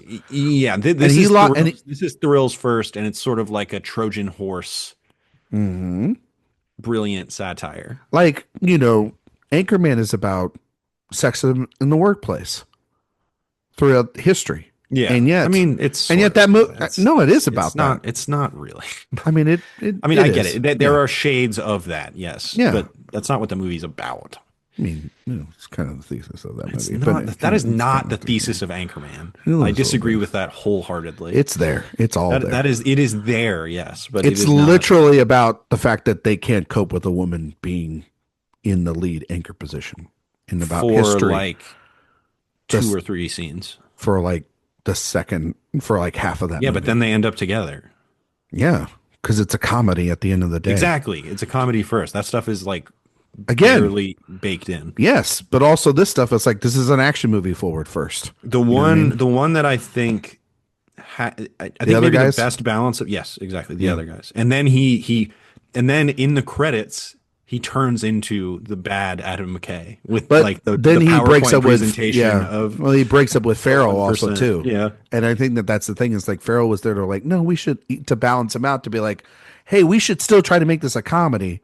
And ever since that divorce, the both of them have not been the same ever since. Like Will Ferrell's been diminishing returns, so is McKay. Even though McKay has won an Oscar, you've had The Big Short, Vice, and Don't Look Now. The Big Short's kind of fun. The Big Short's not as good as I remember it being, but I liked it at the time. Yeah. You know, what's better than that? Every Paul Verhoeven movie. I was gonna say Robocop. No. But I've no, got one important thing to point out. yes, I've been sir. staring this down for a while. Well, Do you know get it out. which very important Disney character Miguel Ferrer voiced? Whoa. Um, I'm not gonna look this up. I'm very curious. You're gonna you're gonna be surprised. I'll put it that way. Go throw at me. Throw it at me. Shan Yu, the villain of Mulan.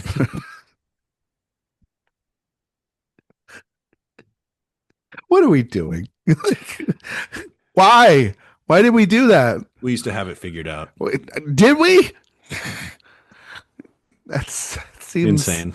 That seems kind of insane to do. That's wild. That's fucking wild. Well, you know, Miguel Ferrer died too young. died too young. He was a great actor. You know who's still kicking? Ronnie Oh. Cox. Really? 86. Man, you better not have just jinked him. Man, Nope. don't do it. Don't do it. Can't wait. We get to talk about him next week too. Yeah, man. He was Yeah. he was hot in this era. He was. He was hot in this era. And yeah, he's he's great in Total Recall too. Jay, anything else you want to mention about RoboCop in this film? I think that there's so much. Some of the action scenes, you have a favorite action moment? I mean, like, we haven't even talked about the fact that like the violence that Murphy experiences through the hands of Clarence and the gang, and that scene, I know we kind of mentioned it a little bit, but that stuff is crazy. And you know what he compared it to? I would assume Jesus. Jesus.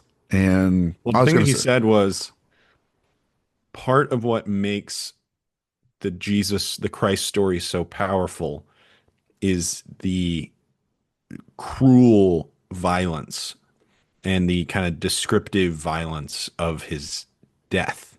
oh, And so he said, we don't know much about Murphy yet. The way to get audiences on his side is to be merciless and cruel to him. Kind of like it's the same theory as killing John Wick's dog, right? You're like, okay, he's allowed to do whatever he wants, basically. But then Verhoeven challenges that, and it's like, is it okay that he's just killing people? You know, is this okay? But you're like, I'm rooting for the guy, man. Like he's been yeah, through a lot. I want him to overcome. I want him to rediscover his past and become Murphy once again. And yeah, then what is the ultimate catharsis of the movie? He becomes Murphy again. yeah. And it's pretty great. It's incredible. And there's that great scene with Clarence when he's going on his full rampage in the factory in the middle of the film before he has that full on. Oh, in the drug warehouse Yeah, in the drug warehouse. where he talks about the Tigers playing. Yeah, that's and good stuff. his directive is to not kill him in this moment. And Yeah. it's Oh, I'll tell you one of my favorite moments is when the old man tells him that tells Ronnie Cox, Dick Jones, that he is fired, and then he's like, "Thank you. Now I can kill him." Boom, boom. That's good. And then they do the Alan Rickman Die Hard fall, but with like stop motion, like wobbly man. well, I think there's also animation. like sort of like a AT-AT Star Warsy sort of thing with the huge Ed robot. 209. Yeah, the Ed 209 outside as well too, and there's something so you can feel the restraints, right? Of how far they could go with it. Like they had to put all the budget into that yeah.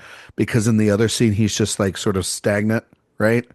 And No, all the money went to the one that just sits there, not the animation.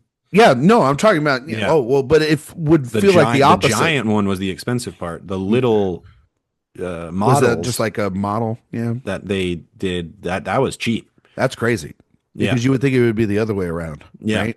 Yeah. But no, I just thought, and yeah, I mean, like him dying like that, that's total miniatures, but like that's kind of what is the charm of it at that point too. And Yeah. Yeah. it's so great. But yeah, I mean, So stripped down. so stripped down, but then it's also like very Shot it emotional in and like, Dallas for some reason. yeah, which I was like, shit, Dallas looks bad in the Well, eighth. Dallas is, it's very, I've been to Dallas a few times, and I'm sure it's a lot different now than it was, geez, almost 40 years ago. Um, but it's You went 40 very, years ago? it's a little brutalist. It's got a little bit of that Yeah. to it, I think. It is one of those where it's kind of like Houston too here, where turn a corner. It's a little San Francisco-y as well too. I'm sure you probably have this in Atlanta. You go one corner, you're very, Yeah, yeah, yeah. probably, nice business area or whatnot, and then you go down another alley and you're like, holy shit. I'm in the scenes literally here. And there's also far and in between, like the gas station. It feels so small and yet it feels so far and away from everybody else as well. But then you'll take like the back shots of the whole city at night and it feels vast, but yet it feels like there's this dark undercurrent that's hanging over the city as well. And that this quote unquote violence is out of control.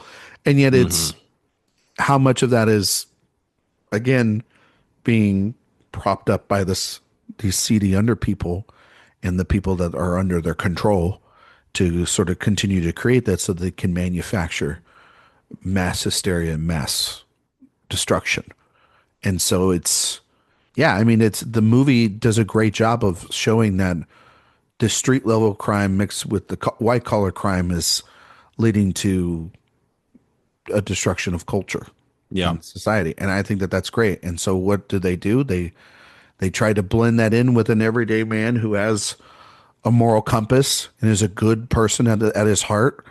And he has to try to find his way through all of this in order to, like you're saying, define Murphy. But again, I think to kind of find his soul and who he is by the end of it. And that's what's such a great write about it. It's not just about, oh, okay, well, he's him now. It's like, no, he had a code, very limited stuff you see of it, but he did have that. And he felt like just a normal person before he was corrupted. And how do you uncorrupt yourself? And then once you do that, how do you find Artificially corrupted though? Like, exactly that's the thing. It's like, yeah, but it's that soul within him that still sits there and gives the audience hope and eventually unshackles him to a certain extent. He'll always have this he'll always be stuck in this new now. hardware, new software. He's changed, but he's Murphy again. But he has the control. He's Murphy. Yeah. And what's so great about it that I think honestly the most terrifying part of this is the scenes of him being rebuilt, the hospital scenes, and then the sort of scenes of everyone celebrating around him as he is booting up, as he's sort of learning again. Oh You know yeah, what I mean? he gets like a kiss. Yeah, and stuff. Yeah. That stuff is very like, as the celebrations are going around, it's like, think about like the internalness of that. Of the people. Yeah, it's Yeah. yeah, It's so fake. You know what I mean? Because yeah, it they hurts know a what, little bit. yeah, and it's all just about the numbers, and they don't care what he does out there. It's really just about like their own ass at this point. And the destruction of other people don't matter. Crime doesn't matter. They're like, wait, if this guy gets out, this is millions and millions and millions of dollars. And it's like, well, there's also people's lives at risk, but people in those positions of power don't think about that, which I think is, again, just a fascinating thing you can put in an action movie that aren't put in action movies. Nowadays, we don't have action movies with actual things literally to say anymore. You know what I mean? Is that true? I think so. And even what they do, I'm sure there's something we could find, but you find a movie that says something as politically, culturally. well, this movie's a masterpiece. Yeah. So I'm try not to gonna fucking find I'm that. not gonna find that. You know what I mean? But yeah, But just what's fun? John Wick. yeah. But I'm not Very different. looking for a philosophy lesson from John Wick. You know what I mean? I'm No, not. no, It's definitely not not. speaking. No, that does have But great world most building, people but it's aren't different. looking for a philosophy lesson from RoboCop, Yeah, but that but goes it's back to what you're. there. But it's there, and when that's kind of I think what's a little bit interesting about it. I think that's why kind of people might, like you're saying, idolize it to a certain extent. They may not be thinking about it, but Well, I just it's think it's cool because it's such a cool design, it is a cool you design, know? but it is also. I mean, we were just shy of being born in this era, but Hmm. I think people. I think there's a little bit of yes and a little bit of no. Like the shiny object thing, yes. I think people hold things in revere when they say like the things of things like that don't get made anymore, and then you ask them why, and then you say because that movie actually was saying something, Yeah. you know. So there's a little bit of that as well too. And that era, between the 80s and the 90s, you know, right before we came in, and family members before us were around, there was some movies had some shit to say, and I wish They we did. had. I wish They also didn't. they also Like we didn't. They just were talked just about also there Rambo were 2. really dumb, Yeah. stupid shit that came This out, is the just time like they of did now. yeah. You know This what I is the mean? time So of Jean-Claude Van Damme, you know. hell yeah, They Steven weren't Seagal. exactly You know saying what I mean? something. There's still stuff that's trying to do it, but you couldn't get away with this version of RoboCop You today. said the person that they were thinking about getting cast was Arnold. Was that the only one? No, there were several others. Um, but really what it came down to again was the slender frame of Yeah. Peter Weller that sort of did it. Who we got here? Arnold Schwarzenegger, Michael Ironside, who obviously would work with Verhoeven moving forward. Says Rutger Hauer. Don't believe that because Hauer and Verhoeven hate each other now.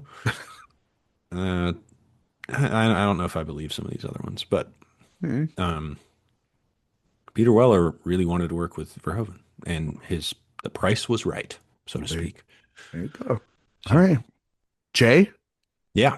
Before we get out of here, we're going to test your award season knowledge based on the film we just reviewed, RoboCop, Hmm. and a segment we like to call "It's an Honor to Get Nominated." J Dog, Okay. you said he was nominated before for Best International Feature. Yeah. Well, I guess he doesn't get nominated, right? Isn't that the weird thing about international feature? Just the country that gets nominated? Yeah, I mean it's It's I weird. I think it's a shitty rule. It's weird. It's stupid. It's very stupid. I totally agree with you, buddy. I'm not disagreeing with you here. I think it's dumb. I think that country, yeah, they give the money, but then it's not like they're making the fucking movie. You know what I mean? Hmm. So, but yes, he was nominated. I mean, the film was nominated before, so he has experience with the Oscars. Was RoboCop nominated for any Academy Awards? I believe, I think this got a special honorary Oscar for effects. Did that happen? Yeah, that is correct. It got a special honorary achievement for sound effects editing. Oh, sound effects. I thought it Yeah, was for special effects. sound effects, visual effects. Yeah, I don't think it was nominated for any competitive Oscars. Jay, you'd be incorrect. Whoa, it got an Oscar nom? It got Or two or three? two Oscar noms. This Whoa, movie that was rocks. this movie was nominated for best sound. So I guess So that it was visual got a effects. special. So they didn't have visual effects, I guess, but they did at the time the category. So yes, you are correct, Jay. It was for visual effects. Oh, They got a. that was a competitive category at that point. It wasn't a competitive category, so they gave the honorary thing for visual effects. Oh, It for looks visual. like, Okay, okay, and okay. then the sound nomination was what they. Competitive. Yes, yes, yes, yes, yes, Okay, got yes. it, got it, got it, got it. Or Okay. no, actually, no, I'm wrong. I'm reading Okay, this all now. right. It was actually special achievement for sound effects editing. Hmm. There was a visual effects Oscar, but they were not nominated for that. So they, I guess, because of that, then they got this special achievement. And then the movie was nominated in best sound, which is weird because I Which is guess different than sound editing. because the sound categories were not split at the time. So it was one category like it is now. So they were like, But then there fuck. was also a They were like, separate sound, whatever. they were like, fuck the mixing. The editing is what really rules of this This is a movie. great film editing one. You know what we haven't said one time on this podcast? Well, no, it's just sound editing, but it was also nominated for best film editing. Can I say what we haven't said all episode? Yes, sir. I'd buy that for $1. There you go. I was waiting for you to say How that did one. we not talk about it? Well, I mean, I got to say my line, so it's only fair that you get to say that, which is just great, by the way, in the fact that that's literally being said in a mom and pop store. Yeah, so good. Also, by the way, the virtual television inside his old house, the rental property, Oh yeah, yeah. The real estate agent. scary as fucking shit. Just gonna say Yeah. that is terrifying. Because that is soon to come. You want to Yeah, bet? we're pretty close to We're that. pretty goddamn close to You that. seen that the funny lady real estate agent on TikTok? She's funny. She's just like very vulgar. I'm so mad at you right now. No, I don't. Funny. That All right, I I'll don't send know it to you why later. that got I'll send me. it to you later. I do not want that. Do I'll not send it send to it. you. I'll send it to you. Yeah, She's funny. what I else? like her. I mean, what else do we got to do this week? Our families are out of town, so Yeah, that's true. it's just us sending Bachelor this. pad. Yeah, it's just videos sending. We should have been hanging out this week I'd buy that for for $1. $1. There you go. It was nominated for best film editing. The Last Emperor won. Broadcast News, favorite of ours.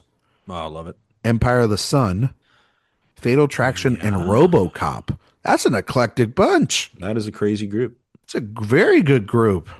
Mhm. Jay, would you nominate this in any other category? Director? Best director went to Bertolucci for The Last Emperor. Then there's Fatal Attraction, Hope and Glory, Moonstruck, and My Life as a Dog, Leah Holstrom. Picture? The Last Emperor won Best Picture. Broadcast News, Fatal Attraction, Hope and Glory, Moonstruck. We can just get Hope and Glory out of I think there. I probably like Broadcast News a little bit more than this movie. Yeah, I think I like so. I like Moonstruck Moonstruck's good. in Broadcast News and RoboCop. RoboCop. Those are good fucking movies. A robot cop. Yes, but I do love me. Oh, Jay, this is a good question. I mean, you would give Holly Hunter the Oscar over Cher, correct? I would, yeah. Yeah.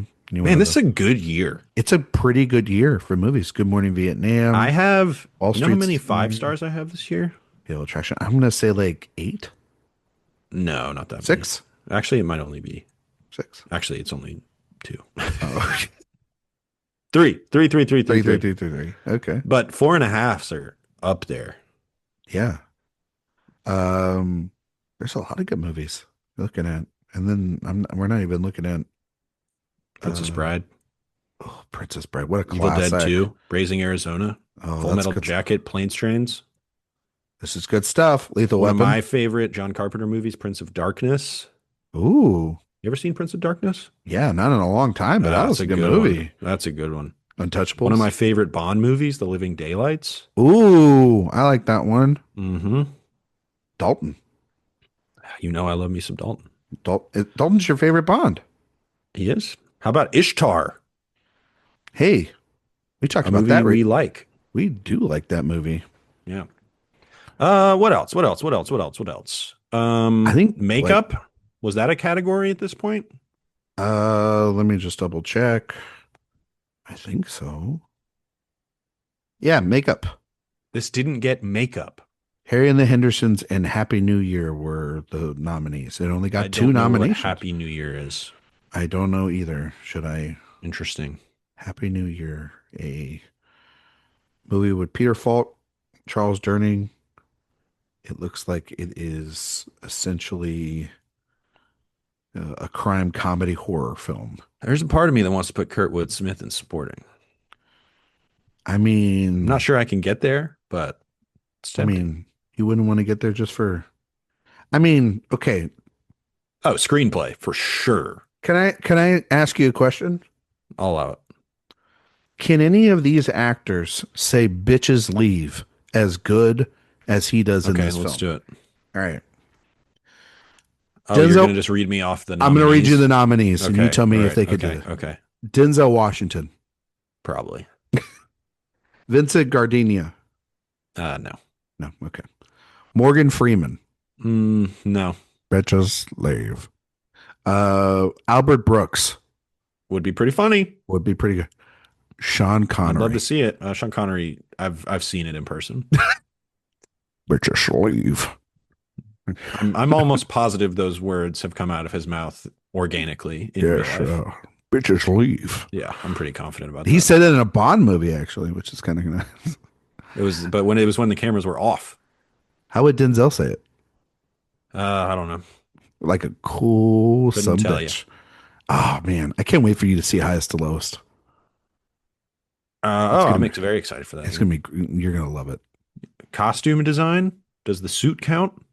Does the suit count as stooms? Is what you're asking? Yeah, I think the suit counts as stooms. I put it in there.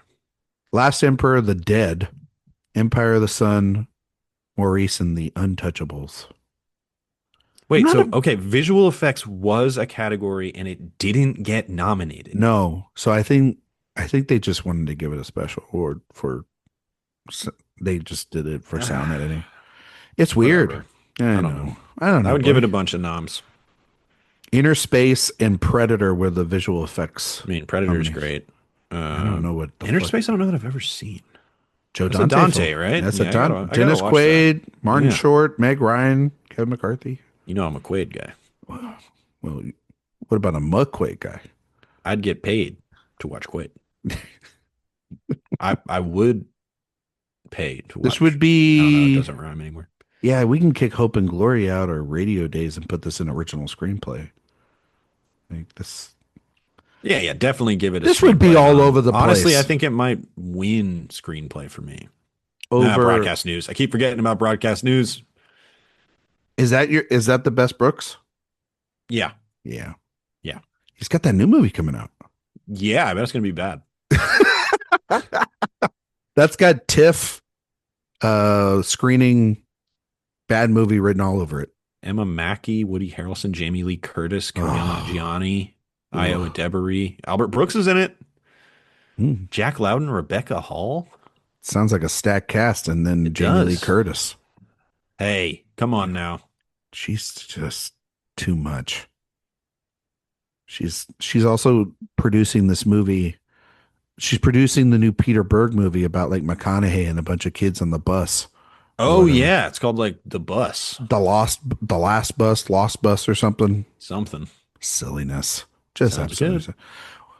Jay, Yeah, we did it. We talked about RoboCop, buddy. we did it. I love it. It's a masterpiece. I'm not sure we did it justice, but it is a masterpiece We did a good job. of We did a American good job. cinema, of all cinema. I do love one last thing.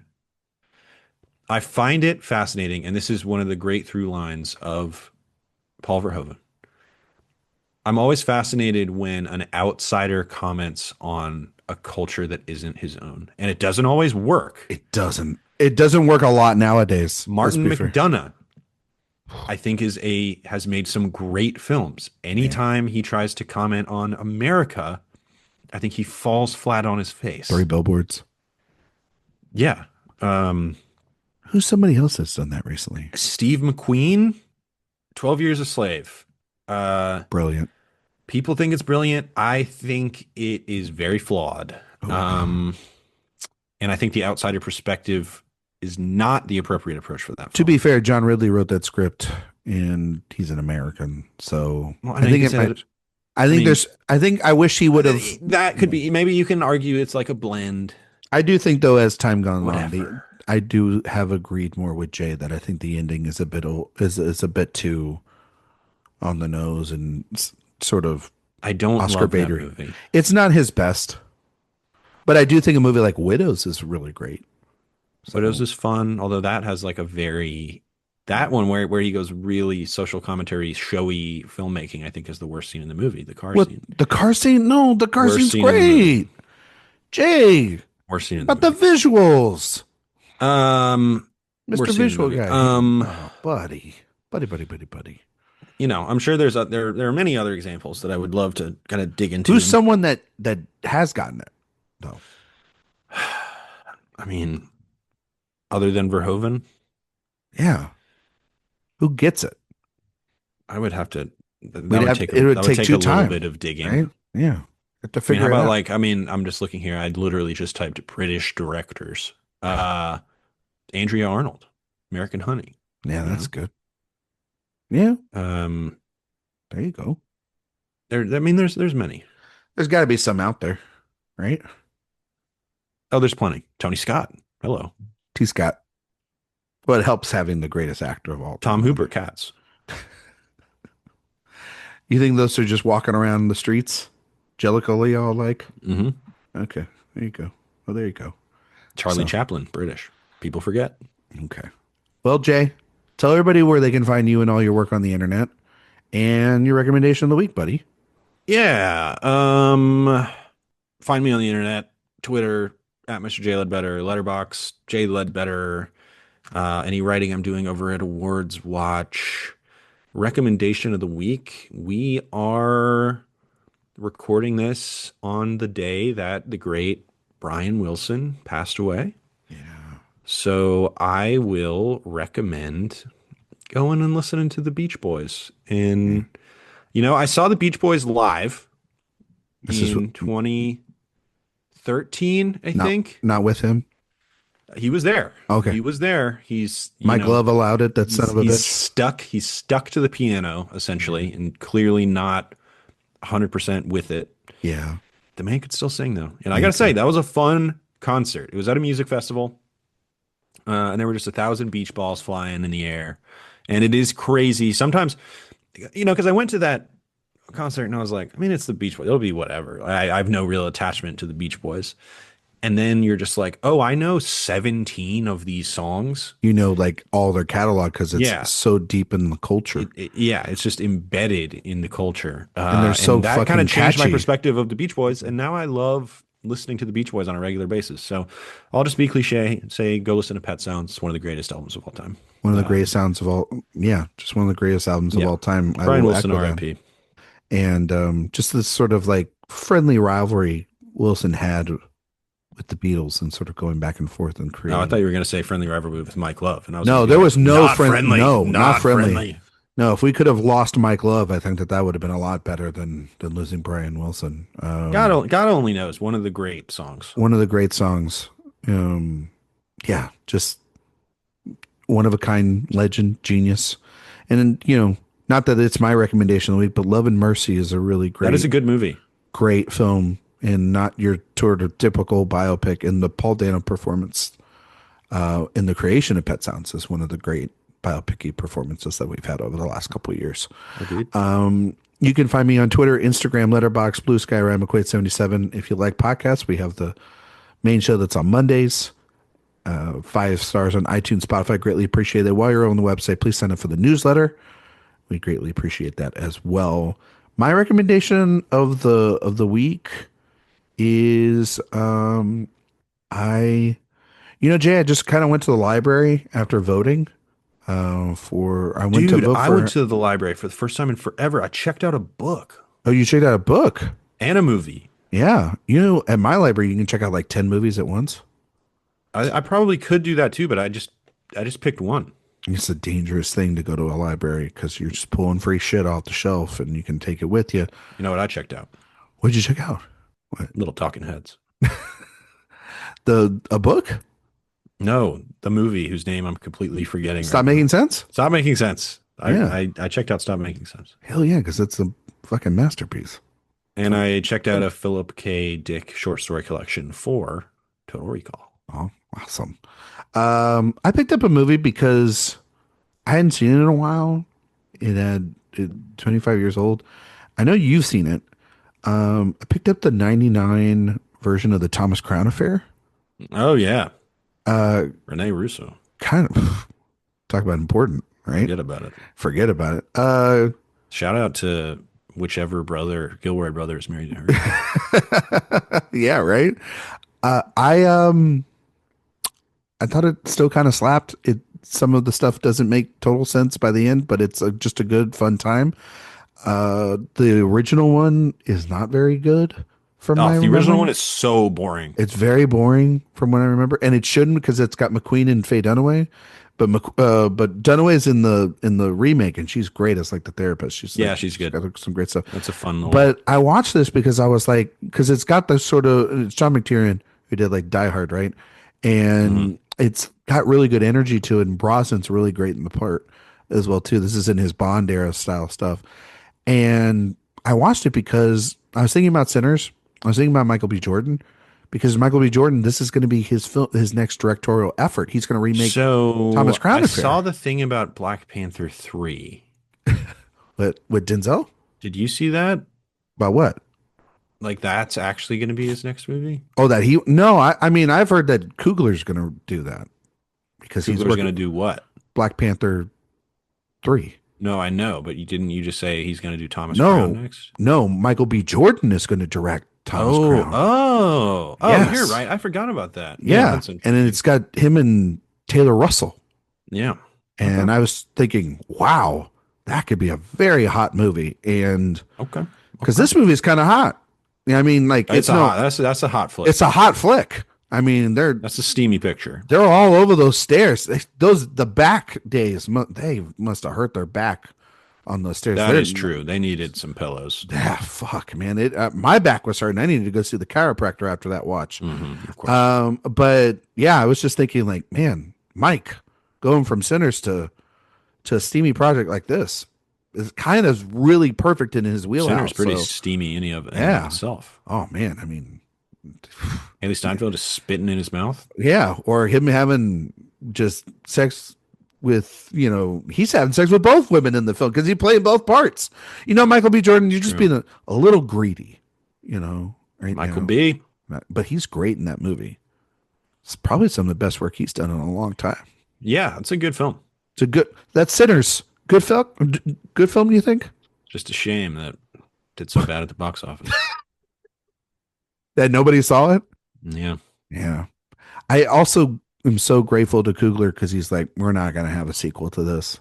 And I'm like, stop asking him about it. Some movies should just have one thing. But dude, if he goes back to Black Panther, I will be so disappointed. Well, I mean, he probably is going to want to complete it and leave it on better, he's gonna do it. He can go back and forth. He can do whatever he wants right now, and he's going to go back to Black Panther. Well, Christopher Nolan went back and did a Dark Knight film and then went on and did whatever the hell he wanted afterwards and completed his trilogy. But nobody cares about Black Panther anymore. I mean, people do care about Black Panther, Jay. Those movies make like $1 billion every time. Those are money machines. Also, the process of making Dark Knight was very different than making a No. Marvel movie. Oh, now. very much no, you're totally right. But I do think that there is like this, like it feels like his thing, but I don't know. I guess. I don't know when they're going to make that movie though. So maybe he makes another movie before that. What if he doesn't make Black Panther for 5 years like he did with the last Black Panther, and then we just don't get more Coogler movies?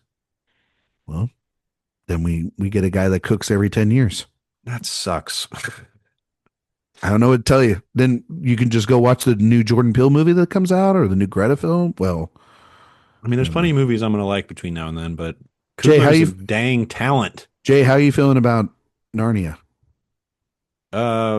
Look, I'm going to give it a chance. Okay. Is that it? I think it could be good. I don't know. All right. I'm just checking. I was a real Barbie doubter before that came out, and I liked it. I don't like love it, but but you like good. it. It's yeah, good. I like it. How are you on the Odyssey though?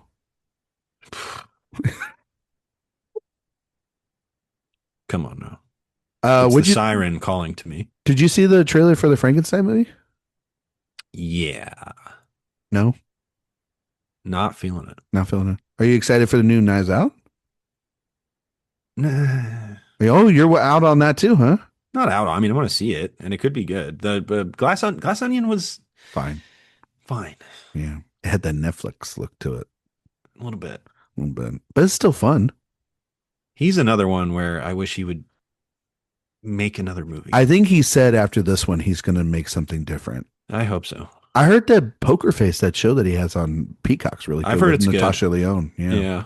I watched a couple. I just saw like a scene or two of it, and Mulaney's on it. And God, just say Mulaney, great stuff. Anyway, we should Ryan get out of here. Coogler has made 3 films in the last 10 years, and 2 of them are Black Panther movies. Yeah, I don't know what to tell you. Yeah. Yeah. Anyway, He did produce Space Jam: A New Legacy. well, that's his best flick out of the bunch. There you go. He keeps. I gotta say this. I love Coogler, but he's got to stop talking junk about LeBron being the GOAT. Yeah. It's because he's Look, there bought by there Clutch is Sports. there is an argument. Yeah, stops and ends with 6 out of 6 in the finals, and Bill Russell and so many other players that are No, he's number 2 easily. easily. Yeah. Don't even try to put Bill Russell at 2. Just stop it. I'll put anybody ahead of LeBron. I don't like LeBron either, but he's Mm-mm. undeniable. And the podcast, come on. In the podcast. All right. We'll be back next week talking about LeBron James. No. Yeah. We'll be talking about Total Recall. Oh, can't wait. The one with Arnold, effects. with the one with Arnold Schwarzenegger, not Colin Farrell, correct? That movie I have seen. Oh, the remake? Yeah. Oof, that movie's rough. That Anyway, was tough. Robocop is actually probably better than that one. we'll be talking about the Verhoeven film next week. So thank you all so much for listening, and we'll see you all next time.